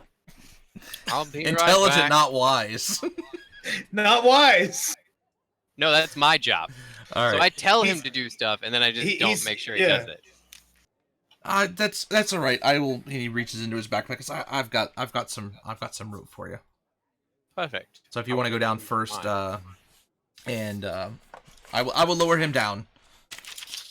I do. Well, can I go down second, Sahiri? Please? Sahiri? It's fine. Yeah. Thank you. All right. So here he heads down first. It's very dark and dank down there. 60 feet of dark vision. Yeah, you can see. I mean, everything's black and white for you. I mean, it's very it's still dark, but you can see in those hues that it goes one direction and it goes the other direction. But as you come down, you actually see a symbol on the ground. Excuse me. And you see it as you look forward. You see it on the wall to your right. Is this the symbol. The yellow? Yeah, well, you can't see the color, but you see but for you it's white, and it's 10 little spokes basically coming out of it. But it seems to be of a light colored shade of gray. Yeah, exactly. So when I get to the bottom, I cast message up to Garvin. Cast your light spell now. Don't blind me when you get down here. So the short rest stuff, when you guys click short rest, there should be some check mark boxes for using hit dice. Okay. Yep, that tells you you how have to many check mark one of those to show that you've used. Okay. Yep. That was. Yeah, it's a little funky, but hopefully they'll build that in at some point. But for right now, yep, that's exactly right, Angel. Oops, I popped that up on the screen. I didn't mean to. All right, so And Edra makes his way down. Messages. Since I've now got 11 gold, I will cast light on one of the gold pieces and keep it out, and then when needed, I'll pop. Okay. This man and his flares. So the light has popped up. Yeah, he's good at it. And I can't see anything down here. Raynar I'm ties not walking the rope. around without invisibility. Raynar ties the rope around you and helps you onto the ladder and starts lowering you down. Okay. So you get down. Brace him as he comes down. Yep. You manage to pull him down, untie the rope. Raynar brings it back up, sticks in his backpack, and he actually heads down after you. Cool. Now what? Didn't they say something about yellow sign? Basically, if we follow the Xanathar symbols, we should probably find it. Right. The one from the sewer grate. Garvin kind of points upward. Mm-hmm. We can pretend that I was paying attention to that. He draws the symbol in the dirty ground and shows you what it looks like. I point at the so wall here he right points to the He didn't notice that. I know, that was the point. You're my little brother, I'm picking on you. Passive perception of, I think, 6. You're my little or brother, 8. I'm picking on you. Deal with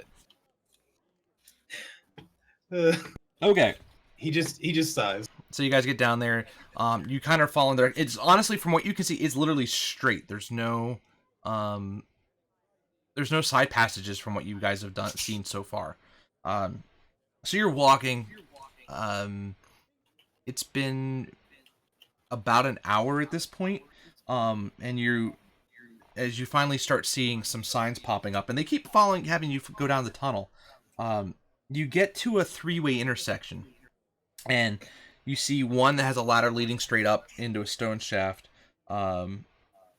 and nearby you actually see another one of the symbols, and it actually branches off into the path to the right. However, in the way, you see a floating near the symbol, a small spherical shape sized grapefruit sized creature, a little sphere, with bulging central eye and four little stumpy stalks, and it's baring its teeth at you. Let me see if I can get a picture of what you guys see. Big old Uh-oh. gulp. Cocoa points. It is Cocoa not points. huge. Uh-oh. It is literally a grapefruit size, and it has just the eye and some stumps. It's a teacup beholder. Maybe I could tame it. Can I try? So let me post what you guys see here. Hold on. Wrong window.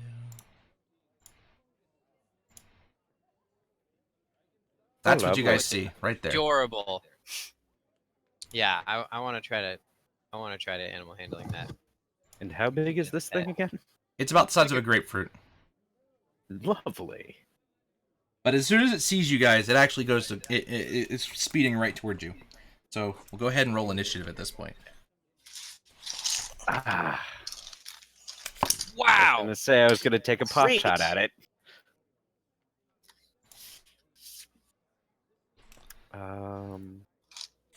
Initiative. I'm just gonna wait. Post Wait, mine at the end. Did I? Oh, never mind. I don't feel as bad anymore. Yeah, I did that right.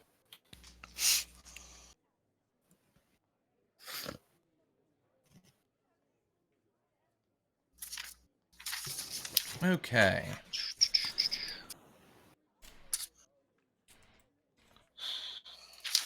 And I did. I would pet the tiny little thing, but I think they're gonna kill it before it's my turn.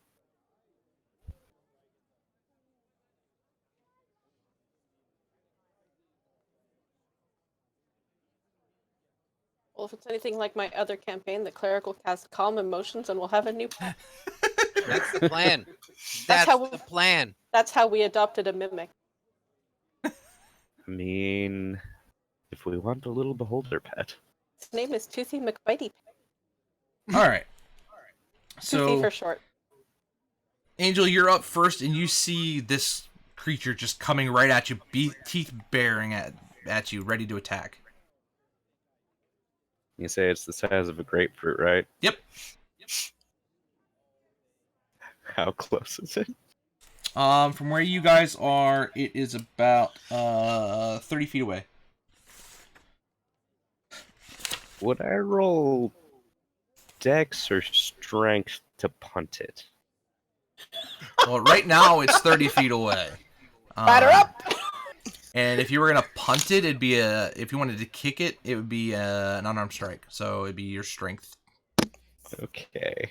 So Should be 30 unarmed feet strike. away. Yeah, you should have Coming unarmed strike towards showing up on your sheet to roll that. Yeah. My unarmed strikes do 0 damage. Okay, so just to confirm, 30 feet away. Yep. Hut hike. I rolled a 19. So Okay. plus 4 on that. I hit a 23. Okay. So you run up and just drop kick this thing? No, I'm just gonna punt it. Side of the foot and everything. So how much damage? How high is it in the air? So you wouldn't be. That's true. You wouldn't be punting it. You would have to literally go up and like kick it. Like a roundhouse kick. Almost Okay, like around so the jump how up, high little- up is it in the air then? It's about 3 feet in the air. That's why I said drop kick. No, Just it's like- sorry. It's about 4 feet because it's gonna be floating about eye height. All And right. you're a dwarf, so that little Well- stubby leg's not going to easily reach 4 feet up. Yeah, You're not gonna 4 need some feet. help with that. Well, I still rolled a 19 to hit, so I guess I will be drop kicking it for subdue damage on How would I roll the unarmed strike? So it's a D4 plus your strength. Okay. It's just a Oh, one no, plus yeah. your strength. Oh yeah, 1 3. plus your strength. Right, it's unarmed. Not. I'm sorry. I'm playing a monk lately, and I forgot that. Okay. So yeah, 1 I plus just your strength. wanted to make sure because it just says 3. Yeah. Okay, so it's Yeah, yeah. it's a static damage. It's your strength plus 1. Okay. That's what Just making sure. So you do 3 points of damage, and it just You is in like, shock. bicycle Now, kick this because thing in the face. because you're saying you're doing it as a drop kick, so you basically are going I'm up to saying it. subdue damage. You're having to pretty much use all your force to get your foot up and hit it. You're gonna literally drop kick it. You're gonna hit it for its 3 damage, and you're gonna be prone. Okay. So He you was were like, on your okay, back this- on the ground. Just Can he make some sort of save to prevent that since he was trying to drop kick it? but well, yeah. Give me a dexterity check because you might have enough nimble force to try to save yourself there. Doesn't sound like Saying, it. Probably not. I've been known to roll out of a drop kick to someone's chest. That was a Don't fun mind me, day. just dying. I rolled another 19. So all right. So he runs up. He jumps. Flings his foot forward, hits the thing, and manages to flip his foot all the way back, bring his body around, back onto his feet. You did a flying bicycle kick, and I'm so proud. A dwarf. That's That is what the I'm laughing. badassest thing so far this campaign. All right. Just like So next up is Thank God for Coco. Oh. Coco has a moment of flying dwarf hiding Coco style. and then she will move up and unceremoniously stab it with her short sword. And you do get sneak attack because he is in. He just did a very impressive drop kick. I should imagine so. No, I wasn't trying to kill it. Yeah, but Coco doesn't know that. But I want to keep it. Well, if we're lucky, Coco won't do enough damage to kill it. Yes. That is a 19 to hit. 19 will hit.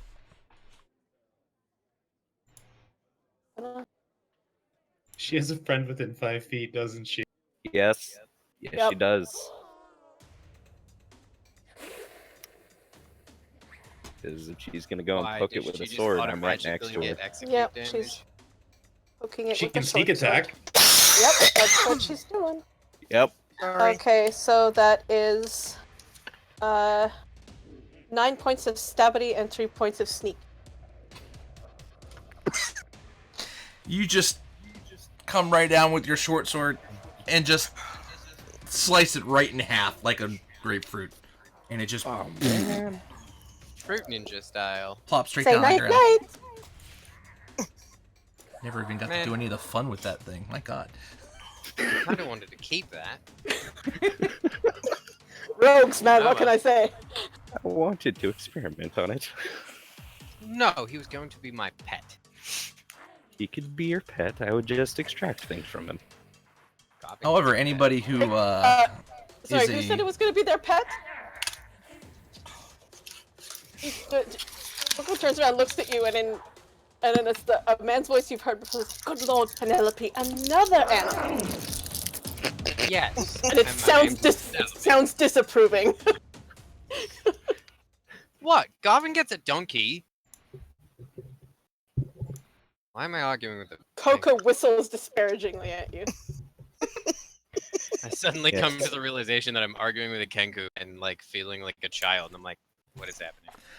so Why are on the you plus side, arguing? now that you've seen this thing, if anybody ever wants to do is able to cast familiar, might actually be able to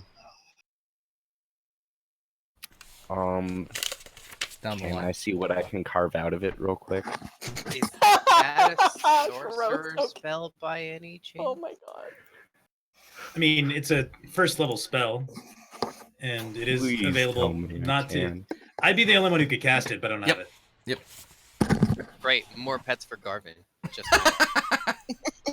So this is something I've seen, so if I wanted to use it as a familiar, I could later on. Yep. Or is that what you're saying? Okay. Yeah, because you've now seen it was a gazer for anybody who's curious. That's a JR. I rolled a Can 21 on a history check. I know what it is. Yes. It is basically it's a nubbin beholder. It's a very weak, very Big unintelligent The creature. teacup beholder. Yeah. It's like a baby. It beholder, still yeah. has eye beams. It's just not nearly as deadly. It does. Can I please? Give What, do you me. just want to like gouge out its eyeball? If you want to I'm get not going to anything, gouge out its eyeball. if you want to just get maybe anything out of, cut give me the a little nubbins off. give me an investigation check to see if you get Wouldn't anything it out be of a it. survival check to carve it up? You. To be fair, if I go with the investigation, I get more, but the survival is more what I'm going for. Okay. J. Ross is like, yes, I don't want to give you items. Well, it's the difference between a 17 and a 19. Good lord. Oh, because you already rolled. Okay. Yes. So you. That's why I'm so happy. It's like, how do you have such bonuses? Well, the survival is the 17. If I go with the investigation, it's going to be a 19. An investigation's only going to help you pinpoint certain things. It's Yeah. not going to actually help you harvest. I'm Correct. going to carve it. Going to try and pop some of those little nubbins off and see how Yes, well I that'd can be- preserve those eyes. Okay. So the that'd be a survival. yeah, survival for so you get with that you get you manage to get 3 of those little nubbin eye stalks off of him. We need to buy you a hat. The other one was sliced when Coco attacked and was broken, and the eye and pretty much everything else has already been sliced to pieces. So that was the I mean, salvageable he got pieces for his- that. He got his 3 carves. It's not an elder dragon. He's fine. I mean, now I'm in my notes, and it's just +3 little beholder nubbins. Because I don't know how to add that to my items. Right, put them under there's a section under there for other items where you can manually type Miscellaneous. stuff in. 3 We really gazer do eye need to buy stalks. you- We really do need to buy you a palico at some point, though. So, how would I do that? Let's see. Manage equipment. I'll just write it down for now, and we'll Yeah, it's We'll already add in it my afterwards. notes. Okay. So as you guys continue down, you guys get to another long corridor, and not corridor, but another long path of sewer. The walkways on the side are actually no longer there. They've kind of ended. You now have to kind of go through the water. Ew. So, as you guys keep walking, it kind of expands as you get to the end, and it ends up in this large circular hub. From what you can actually see, it's only a foot of water, so it's not really that bad. But as you guys get to the end, you kind of see 2 arrow slits on the walls. One, actually, you can only see the one from the one side. So as you come in, you can see the one across from you. So as you walk in, there's look one. around. Can I look around? If we're seeing arrow slits, can I see if there's anything around that looks like it might be the trigger for a trap? It looks like it's a spot where somebody would be sitting in, firing arrows. All right. But it doesn't look like there's anybody moving around in there at the moment. So there's also 2 passageways that continue on. The one that goes around the circle. So when you get down to the circle, there's one that goes to your right, which goes it goes down to your right, and the other one that goes down the left. So they kind of both follow along a path. The one as you go to the left, though, there's a actual raised platform of stone that goes out of the water to be able to climb up on. And there's a door actually on the wall.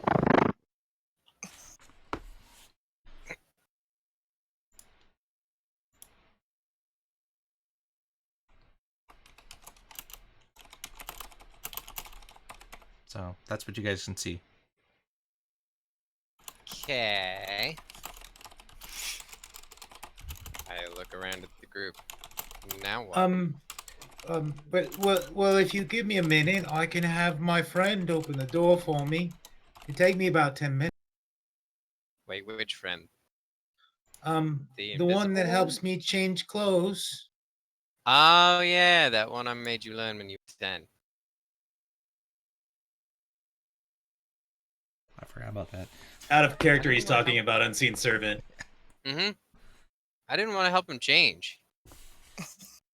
I was like, nah, figure it out. And he did. Magic. He's looking to the rest of you, just asking. It's the only thing he can help with. I said do it. He looks to Sahiri and Keely. I mean, if that's where we need to go, I guess that's what we need to do. Well, unless one of you would like to open the door instead. I don't have that ability. But It the depends door how is loud it the door is just locked, or None of us have tried it. None of us know. So you But guys there's have arrow come up- slits up on the sides of the walls, and Garvin's not going to move up there and try to open the door. Yeah, you guys are Oh, at. I don't You think guys any of get us up are gonna to do the it. edge of the circle, and there you see the one set of arrow slits there, and then another one complete opposite side. And then there's the walkway on the left path, and there's a door which you can see from the entrance of the to the circle area. So you I guys mean, are kind of these aren't walk great up. people to deal with, so I'm gonna walk up to the door and say I could always knock again. no, thank you. Are you sure? Look at how well that worked No, last thank you. time. Let's let Garvin use his friend. All right. So Garvin starts singing like a child's song. I don't know specifically which one. But that's his ritual for summoning forth the unseen servant. nice. It's whichever one Adrian taught him ages ago. And at the end of his song, It's in Elven at that point. yeah, it is. It would be an Elven. I would've It's learned it not from Dad. visible, so you don't see anything appear, but you hear the splashing of the water, and you see like steps of some sort of figure moving through the water invisibly. And I send him up to the door and gonna try to open it. All right, the door actually opens up, and as it gets through, it kind of goes around a little hallway, and there's another door at the end of the hallway. Okay, so it has to go off of my sight. So do I see that other door? So Said it it's goes it. around a little It won't. Yeah, because have- if it goes around a little bit, it wouldn't be able to. Yeah, I wouldn't it's be able gonna to lose control it sight. any further. So no, Okay. you'll lose sight at that point. Yeah, I forgot about that. I lean over to Keely. He used to prank me with that until I figured him out. Well, Cheeky little bastard. shall I knock on the next door? No, thank you. No! We just need to get over there so he can make his Invisidude do the thing. Raynar, can you drag me a little closer? So is Raynar assisting Sure, you, do we- or am I? So are you guys doing this quietly? I mean, I'm trying. Well, Coco no, is none of trying, unless but- any of them are being quiet. I'm not. I'm judging on what the group's doing. Okay. Coco generally tries to be quiet, but if no one else is, then Okay. her being quiet is not going to be helpful. All right. Okay. This seems like kind of the entry, so it doesn't seem to Adrian that we would need to be quiet yet. Like this seems like an outer scouting area. Okay. So, Raynar slowly helps you move up, and he puts you on the other side, right inside the doorway. All right, so I don't even necessarily want to go all the way in. I just want to be able to see the next door. Okay. So as close as he needs to get me for that, and then I'm going to send the unseen servant to try to open the next. Because of the angle, you would have to be right inside the door, because it goes up, over, and then that kind of curls up into a little hovel. Little entryway is like a little bit further back than actually at the door. Okay. So He's one thing with his lack of wisdom is he's fearless, so he just moves in and has the unseen servant open it up. Okay. So he opens the door, and there is a path left and a path right.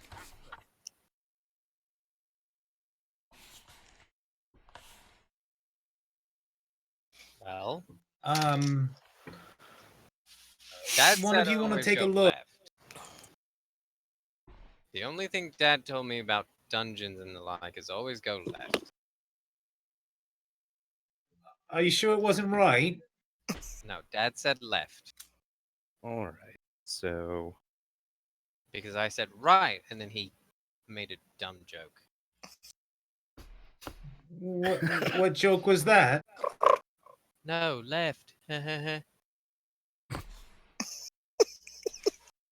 it's dumb, right?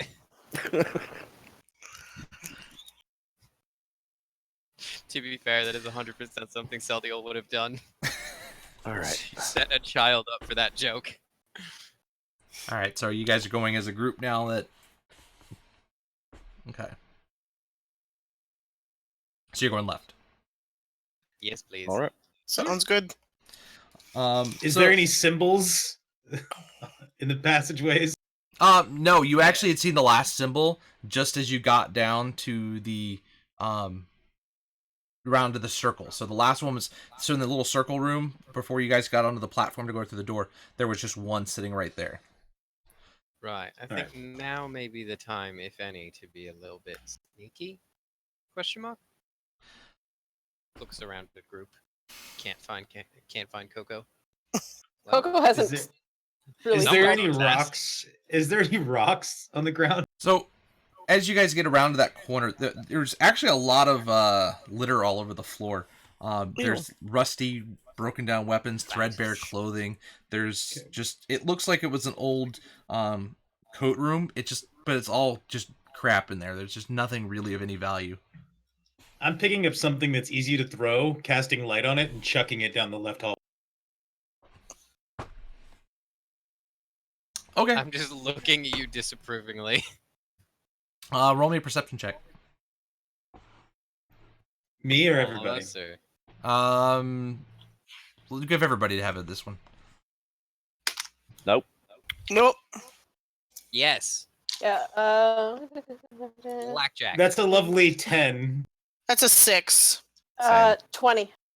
21. Okay. So, Coco and Arjun, you hear scuffling and a startled yelp from the around the corner of the next area. So where he threw the rock, the light showed up. You guys see a hallway that kind of goes down, but then you kind of saw the wall, a little bit of a wall entryway to the right, just past where the doorway you guys came in, and that's where you heard that. You think it might be where that arrow slit might have been. Coco turns to Garb and goes, What? I can't see. Yeah, that's fair.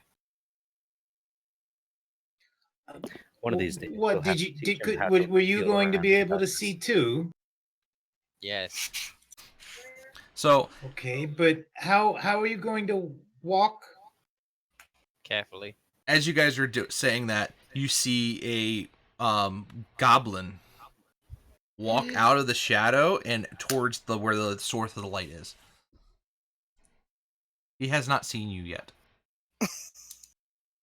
So, would I know if goblins are okay in this world? You know that goblins generally do bad things. Okay, I'm They're They're gonna usually take a out for pot themselves shot at or it. hired by people. I'm Gerblins! gonna take a pot shot at it. Gerblins! Yep. I'm as well as soon as I see him pot shotting. Okay, Yeah. I Go think for it. We'll it's give you guys- probably like a simultaneous strike. go ahead and roll initiative just so we can get the order and everything. But you guys are gonna get basically it's not a surprise round, but you're gonna have surprise on him. 16. My first non-shitty initiative. Woohoo! Adrian's dies like, Gerblins, kill it. Indeed. All right, so Coco will be up first. I knew you was Gerblins. Coco just kind of and pulls out her crossbow and takes a shot. Okay. If I have surprise, does that mean I get sneak attack? Yes, because it does not know you're there. I do love me some sneak. And correct me if I'm wrong here. Without any source of light, none of us can see down here. Period, except those with dark vision, right? Now you did throw the rock with light on it. Right, but Yeah, but if there weren't, if there was no light, none of us could actually navigate through this place. Correct. Okay. True. But that's why I was considering that, like, I would probably be helping you along because I can see in the dark. Doesn't matter. He can't see. He can't do anything if he can't see. That's true. yeah, everything we do is at disadvantage if we can't see. He'd be tripping over his own feet. True. Yeah, he wouldn't be able to walk. Wouldn't be able to move. He might fall off your arm. Like it's not a good situation. Okay, Nope. that Bad is news bears. 9 points of stabity and 4 points of sneak. What'd you roll for the hit? Oh, sorry about that. I forget. I will re-roll. Memory. What is that? That is. If we're not 11 seen, we plus should have 7, 11 advantage plus then. 7, 18. Yeah. Okay. Well, you hit either way. So I mean, Okay. you can roll again She with should roll advantage for a crit. to see if you get a crit. So you can roll a second. Oh, I have advantage. Yep. I do not crit. Okay. So what was I rolled better, but I didn't crit. So what was your damage? It was 9 points of piercing damage and Okay. 4 points of sneak. You pull back, shoot it, and it just hits it right in the back of the head, and it just drops dead at it without even a peep. Coco just looks back at literally- Party and goes, It walks and just falls straight over. Garvin nods. All right. Well, that was an easy initiative.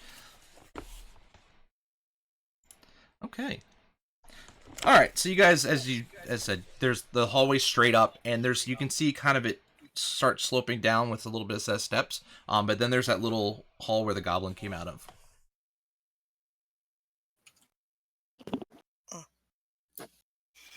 And to make a point, Garvin turns the light off and doesn't turn it back on, and sees how the rest of these people can fare walking around without. Someone's gonna need to pick him up. So there are three of us that can see. Mm-hmm. Yeah, Coco can't actually be in the dark. 3. There's the dwarf, the tiefling, and the half elf. Yeah. There's 3 of you. Yep. 3. Half the party has dark vision. Over half the party. Like I said, someone's gonna need to pick him up. And I Coco, sure will. Coco shrugs. She is like a 4'11" budgie. Picking people up is not her forte. I mean, my strength's 16, so Raynard's got. Oh well. Okay, no, you got him. Raynar can't see. Yep. Raynard can't see either. So never mind. I'm taking a shot with a bow, so I can't really carry him at the same time. To be fair, my disapproving look was for doing that without talking about it first, not for doing it at all. Like, you need to be able to see, and I know that now. But Coco disapproves of the throwing. Yep. Because it made noise. yep, that's pretty much it. Yeah. But she can't But say so. It also drew the Doesn't goblin have out. words. Yeah, but we didn't know it was gonna be a dumb gurgly. You succeeded, but you're still getting frowny faces. That's all. Well, next Just time because you it want me to worked just doesn't mean it walk was a down good the idea. hallway and get shot. No, Calvin, are we gonna have this argument again? Well, it's safer to throw it. This is the 3rd time today. I hate when you're right. Stop it. He just so are cast- we going down the hall? He just casts light on a coin. And he slightly pulls it out of his pocket, so just a little teensy bits of light comes. Yes, so we're gonna continue. Now that Garvin has been petulant and proved his point. Okay. So as you guys are continuing on, you guys get to the point where the goblin is. Loot. He doesn't have anything. Oh yeah, he does. He's got a whopping 5 copper in a small pouch on his side. I handed Wow. to Garvin. But you see the spot where he came out of. Would you like this? And he hands it to Coco and Coco, jingles it just a tad. Coco happily swipes it and tucks it in her pocket. Thank you. So you get 5 copper. Actually, you should probably be holding my gold too. To be fair, Garvin, not Coco. All right. So as you Not guys that look stupid. at the goblin, if you look to the spot where he was sitting, you can see the arrow slit, and it looks like he was sitting there supposed to be taking out anybody who came in there. But you also see a bedroll had been laid out. It looks like he might have been taking a nap. And you throwing the rock down there with the light on it woke him up, which is why he was so startled and you heard the yelp. There's a lot of garbage, though. We probably made noise getting through. He just found it weird that the garbage was, letting off light. So Letting that's off why light. he went straight to it. Yeah, why is garbage glowing? What Yes. disc? What? All right. So as you guys are continuing down, you kind of find it's a little slight slope down there. So there's 2 sets of steps to take you down. You're actually now on a slightly lower level. And it actually curls back around to the right where you think if you keep going, you're actually going to go underneath of where the sewer was going north. So if you were in the circle, it turned to the right. You think you kind of are crossing underneath of that. You kind of get through there. You come up to another room. This room it's not very big. It's 15 by 20 foot room, so it's decent. But there's stuffed straw mats. There's looks like there are about 6 of them. It looks like whoever's there is of course not. There's also a wooden door on the southeastern side. So as you come in, you're coming in from the northeast and the southeast side. You can kind of see there's another closed door right there. Has it been an hour since the last door we were at? No. So my unseen servant's still up following me. Okay. When you guys actually get into the room, you can actually hear some commotion going on in the next room over without even having to get close up to the door. I have an odd request. Mm-hmm. Can I use infestation to infest all of these bedrolls with bedbugs? You're evil. Yes. Just in case we don't wind up fighting them, I still am thinking, fuck these guys. I mean, they're gerblins. They probably already have bed bugs. I feel like bedbugs are probably there. You might want to We're invest also- in something a we little are bit more in a heavy sewer. duty. I mean, We are I in a guess sewer. He could have you do an Arcana check, I guess. Yeah, you know what? Yeah, give me an Arcana check. Let's see if you could get that. I mean, it's a cantrip, so it's not going to be that. He sticks 1 bed bug in each bedroll. 18. Yes, that is exactly what I do. I just get one, and I'm just place. So you think if you put fleas or bed bugs or something, you could probably cast it and they'd probably stay around for a little while and then they kind of fend on their own. So either something would come there and they'd be able to flourish or nothing will get there and eventually die. Perfect. So, sure. All I wanted. You infest the beds with bed bugs. Okay. What a dick! That's just the third thing that you don't see every day. Today has been very eventful. What? But as I said, you guys hear commotion coming in from the room next door. Too soon. Okay. Should I have my friend open the door? Alternatively, we could keep searching areas that aren't currently occupied and maybe find your friend in one of them, perhaps? Hopefully?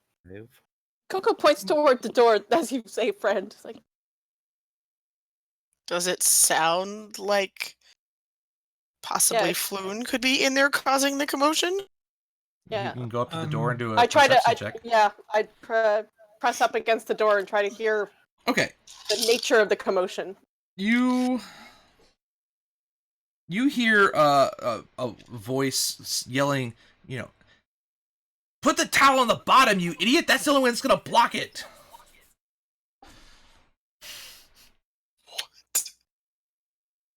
Coco, what are they saying? I relay exactly that. Perfect. What? What does this room look like we're in? It looks like it was a room where with bedrolls. So there was like 6 tattered bed mats. What's above us? It's stone. You think it's pretty solid. The hallway back where you were was where you think the sewers line went over you. Does it look like there's a place water or something like that can drain into the room? Not from where you are in this room. The next, you might, based on where you were and relation where you are, you may think there's a possibility of something in the next room. But you don't notice anything. From the position you're in now, it doesn't look like there's any water above you at all or around you. Yeah, I just don't understand what they're trying to block from getting in the door, and the only thing in Garvin's mind is that they're going to flood the place. They might try and flood us. Well, He just says that. I don't know. Now it's you didn't hear it at what the guy's talking at the door. It sounded like they were on the other side of the room. Okay, I don't know. All I know is what Coco said. So he's literally just grasping at straws, trying to, do. I mean, if they flood us, they flood themselves, really. So Not So if they are we put something opening to the door cover- or not? now, hold on. I say we Might look be where they live. elsewhere. Do we knock? No, I can thank have my you. friend knock If for they're you. goblins, I feel like no. No, thank you. Coco, did it Well, sound like a goblin? considering the Kanku mimicry, the chatter, I don't know It did not about sound how... It did not sound goblin. It sounded a much more deeper voice. then, Much more yeah, common as native. I'm gonna take a shot in the dark here. Screw it, Governor. All right. And as you say that, Garvin lets the coin slip into his pocket. Lets it go dark. All right. You actually see a little bit of light coming underneath of the doorway. Ah, perfect. I'm gonna walk up to the door and knock. Oh my God. Coco does another flings her hands up. Just a basic knock. Flapping in his face, like, why?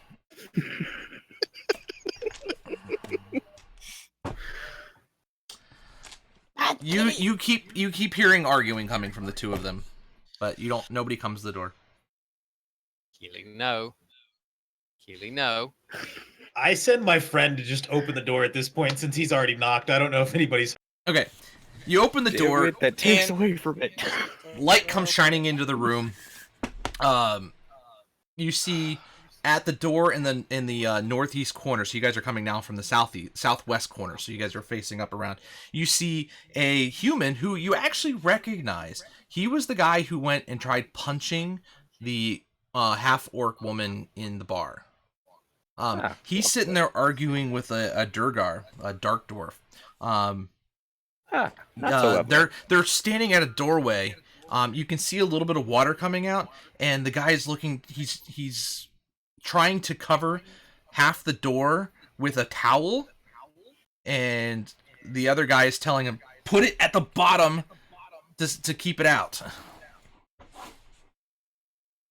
Don't let it in here." Oh, question. They have not seen you yet. Can I? How far away? They're from you about 15 feet. Perfect. What can you? Are you talking? I mean, like, Yes. if you talk, there's a chance they're probably going to hear us. Just, All right, I'm doing it. I'm gonna go up and shank the Durgar. Give me a stealth check first. Stealth check. All right. I mean, are you just brazenly rushing in, trying to shank him, noticed? I mean, I don't care. I don't like Witness Durgar, me. but stealth check is 15. Jesus Christ. Give me an attack roll. 20. Yeah. He's got advantage, though, if he wasn't seen, I've right? got a nat 20. It doesn't matter. Oh my Oh, god. good lord.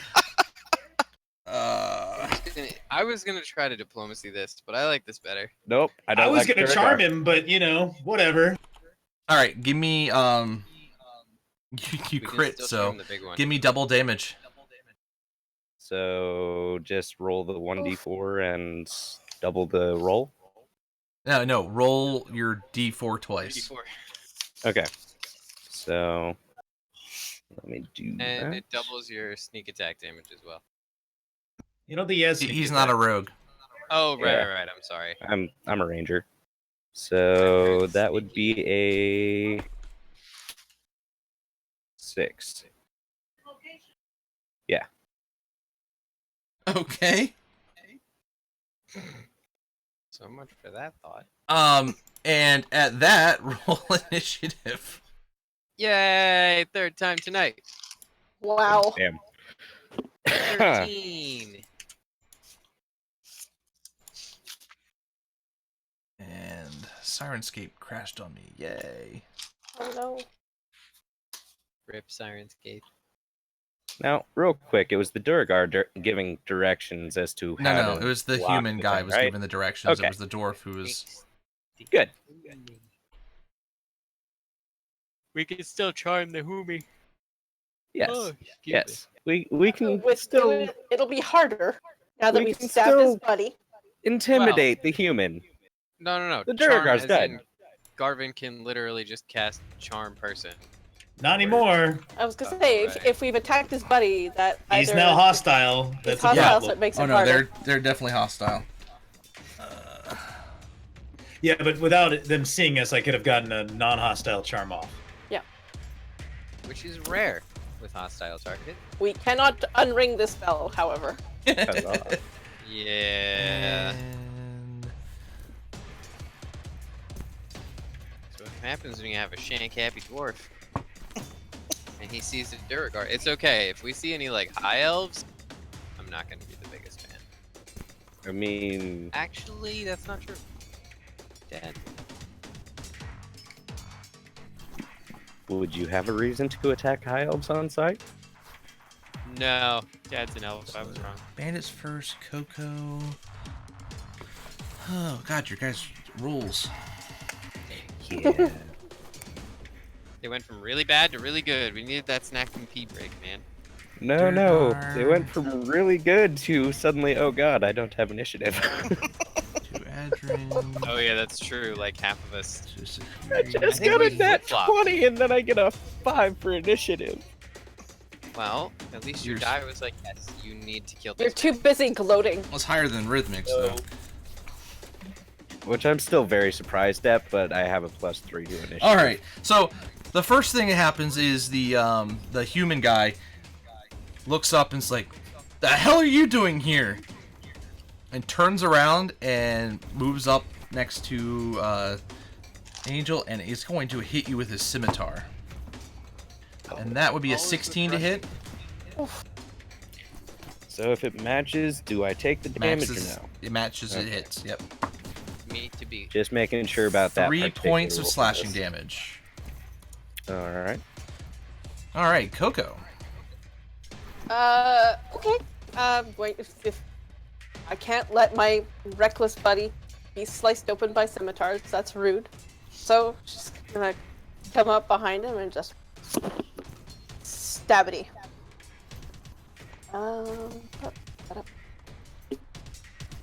That is a 25. That'll hit. And which one are you attacking? The dwarf or the? The human, the okay. one who attacked. Okay. Both of them are in range, so you do have sneak attack on both of them. They're both in range of Angel. Okay, yeah, but I can only hit one of them, right? I know. Because I'm just saying. level 1. I'm just saying. You Yeah, get sneak no, attack. the one on. who attacked him. Yes. So the human. Yep.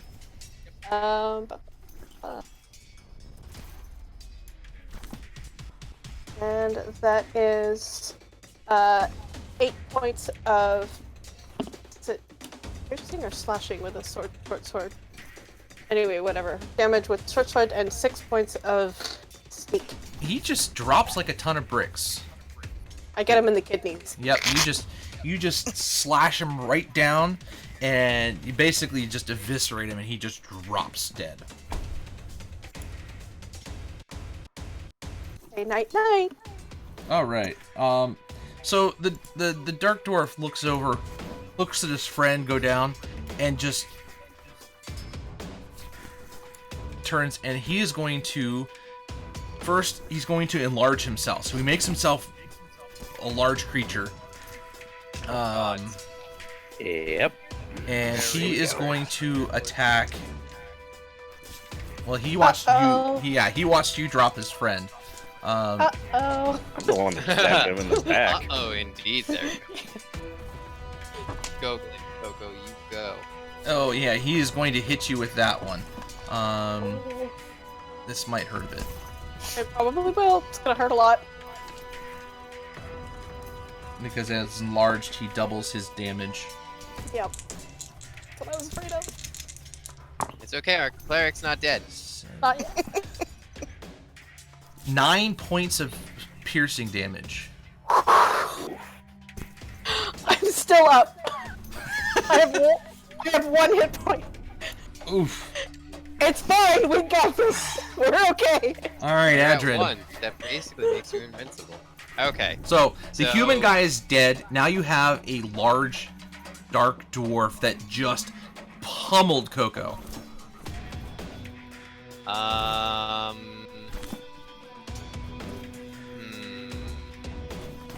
Still don't There's a have any pain diamonds, block. so that sucks. Yeah, I'm in the same boat. Yeah, Bluff the it. one spell that we both took that we can't use. We'll get paid, then we'll be fine. Yeah. We can just assume Dad taught us that one spell before we left. Or he taught it to me and I taught it to you. Chick. Is there... Hold on, let me read something about this one spell. Ba-ba-ba-ba-ba.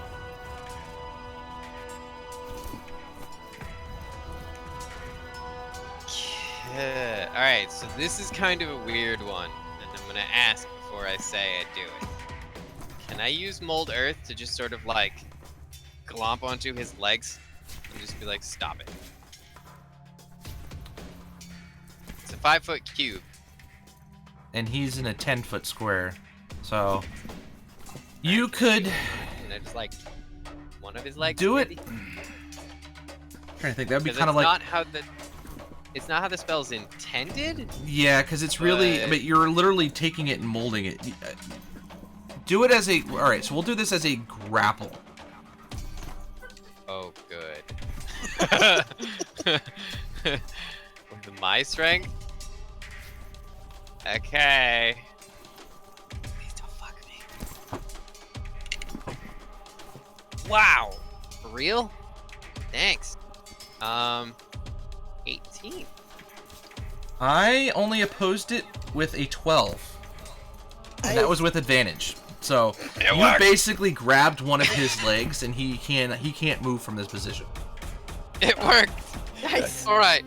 Get the hells away So, from that you- giant thing. You basically take and grab the stone and just mold it right around his foot, so he's kind of stuck in one of the squares. So one of his in a 5-foot area, his foot is just stuck in that area for right now.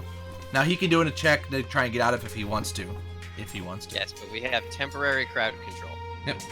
Sahiri. We're gonna do Toll the Dead, so he needs to make a DC Wisdom save. DC 14. He fails. Okay. He's been damaged, correct? Yes, he has. Okay. He takes 11 points of necromantic damage. Nice. Nice. Toll the Dead is very powerful if you get it on a hit target. All right. Especially as a grave cleric. Yeah, Angel. Yeah. Toll the Dead is awesome. Alright. Might need to do that if I ever go back to Uthal. Fuck. Yeah, that good, huh? Yeah, it is. So, Sweet. So let me know what I'm you're doing gonna- before you roll it, please. I'm just gonna attack him. I rolled the deck for the d20. I got a 20, and I rolled the double damage, which was a 7. You did You roll 7 super damage well on until top. it comes to damage. All right. To be fair, I have a dagger and a sickle. I'm hitting him with the dagger. But sickle? But All you right. hamstring him with the sickle. He's still alive, but he's hurting pretty bad. Garvin, you're up. So as a bonus action, my unseen servant's still up. How far in the room is he? It was at the door. If he's at the door, he's the servant was at the door. Yeah, so he's only got to move 5 feet to get in range. Perfect. So I'm gonna send the unseen servant forward with his 2 strength. He's gonna punch this Durgar in the nads while I chill touch him at the same time.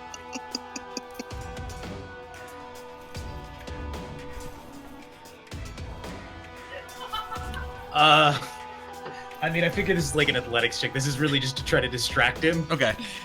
Punching him in the nards. He's like, where did that come from? The problem is with the 2 strength, it's only a 6 on the check. So I don't know how hard that hits. Not very hard. That is literally a. But a 13 to hit on the chill touch. 13 will miss. All right. J. Ross, you have those parts. You know that that light tap is gonna hurt a lot more than the hard punch.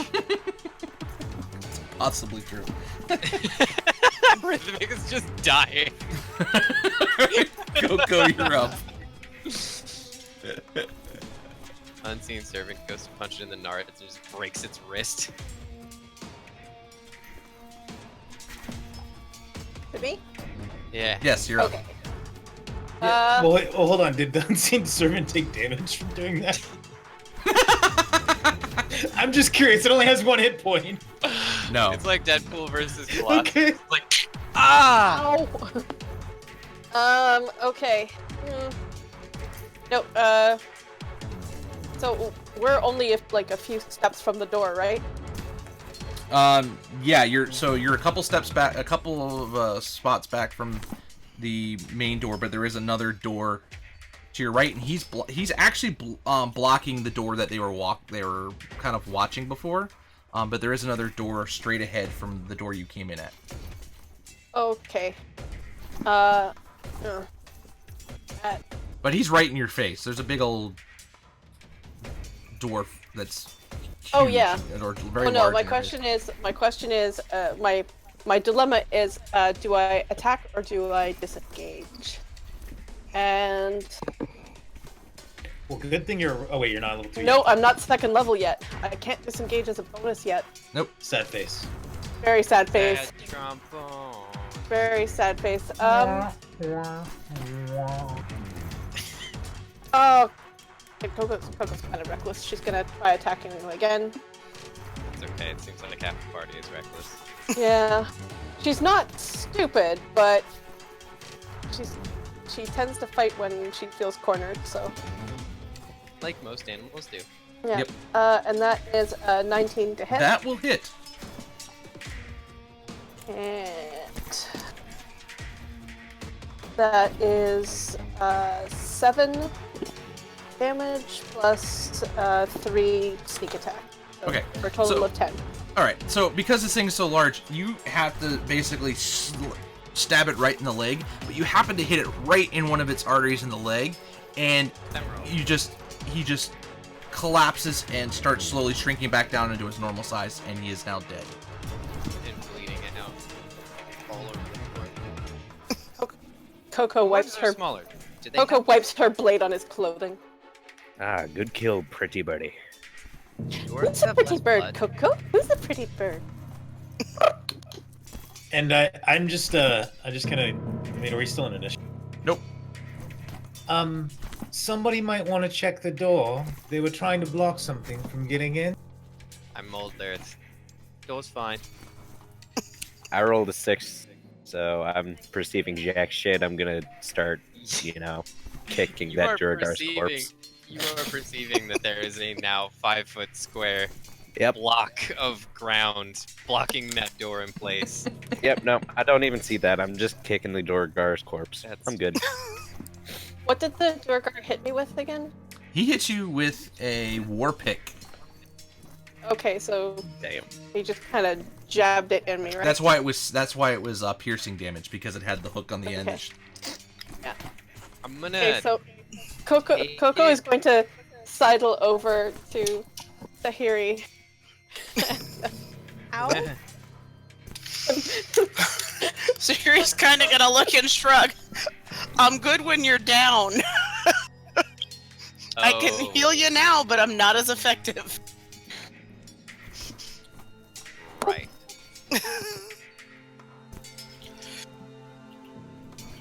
The downside to the Grave Cleric. Coco knows that some clerics can fix owies. Some of them.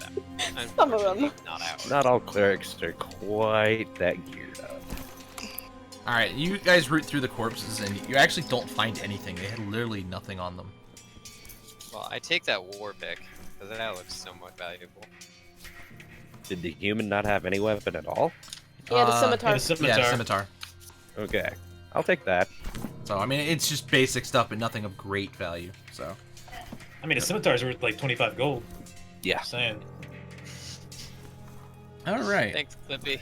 So you guys, you blocked off that one door. So by blocking that off, you guys have another door that was pretty much directly across from the door you guys came in at.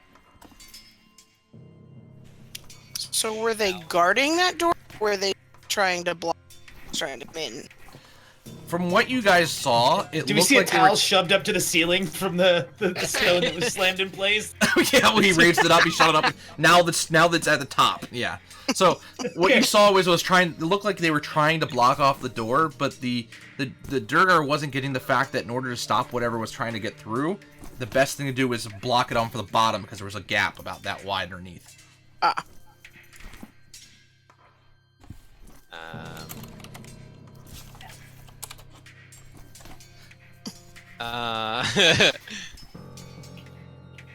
I guess.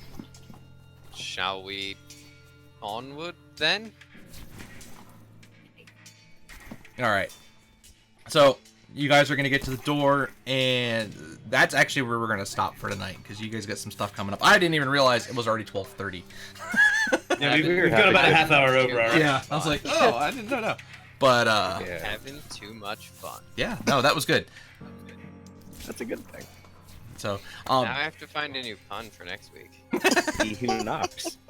You have several days. It'll be fine. I yeah, have so. Hey, Everybody watching, Come so this week was not our normal schedule. This was kind of making up for being missing Thanksgiving because I didn't want to have too huge of a gap. We will be back this coming Saturday, and then from there we start. It'll be every other week from then on. Then we'll fill in and fix stuff as we go. But the idea will be this will be a bi-weekly thing. We're gonna play through all of this, and I think we're gonna have some fun as we go through. So. I'm having fun. I don't know about you guys. yeah, our party is just chaos, and it's not even my fault. I love giggling. I'll take blame suggestion for a lot of team- it. My character's a handful. We're team Yeah, hot. We're the team two hot of us mess. together is just I mean, Jesus Christ. Team just hot as long mess as is a you go. know, Okay, Tahiri hangs out in a mortuary. You know, this is not normal. this is a bit more excitement than you're used to. I hang out with Garvin all the time. This is pretty much par for the course for me. I mean, just as long as he doesn't continually blind everyone. Yeah. Yep. I'm not blinding you guys. It's just a bright light. It's like somebody turned on a flashlight in the No, hallway. no, That's I'm it. saying when you suddenly take that light away from the people that don't have dark vision. Well, then don't complain about me lighting things up so I can see. I only complain because it's a very bright light that I wasn't expecting. I'm like, ow, surprised. Adrian only asks for warning. That's all. All right. So let's see who we can raise. One of these times he's gonna do it like right in front of somebody's face. It's or gonna be or me. no. Instead, what he'll do is he'll actually light you up so that you don't see the light in front of your face, Our but you're a cleric- giant beacon. Our cleric You does that light to the back our. of my head, and I'm just like, No, your whole body. You can actually light a person's body Our Now- cleric does that to our gnome spellcaster. She with your glows with the armor. You joke don't about want- that. Why am I always the one who has to be glowing? Your clothes. It doesn't matter. Anything that you're wearing, I can hit. You joke about Neat. that. I actually do remember hearing a story of a spider-infested mountain, and no. the spider thread got glowed, which lit up the entire mountain as a beacon, Wow. and That's- basically auto-killed everything from the sudden blinding light. That's broken. Yeah. That's pretty cool. Sounds Killed like a an DM wanting to entire- get But away with wait, it. do spiders even see Yeah. light though? I mean, when it's Spiders suddenly can see dark light, and they but have it's- all those eyes, But it's not They have daylight. spell. Yeah, but I don't think it's not a daylight spell, and I don't think they necessarily are sensitive to light. Yeah, Well, spiders. that's the Spiders thing. are. Photoreceptors, but they don't take damage from it. Going straight from the darkness to everything is now lit up and multiplied per strand. Spiders' eyes don't Yes. really work like that. I would so- have just blinded every spider in would've the been place funny. and killed them. I mean, it's a DM. It's a DM's out Definitely. there. That the sounds like DM a DM wants to just call being it, like, all right, DM's like, screw that it." sounds. Yeah, DM's like, you know what? You- That's you really killed cool. my- I will do it. But I think it was. I think it was you killed my whole dungeon from working because you can now see everything. So you know what? Just forget it. I'll just give it. Congratulations. They're all dead. I don't want to deal with it. Thanks. Yeah, it's like you've solved my spider puzzle. What else do you want?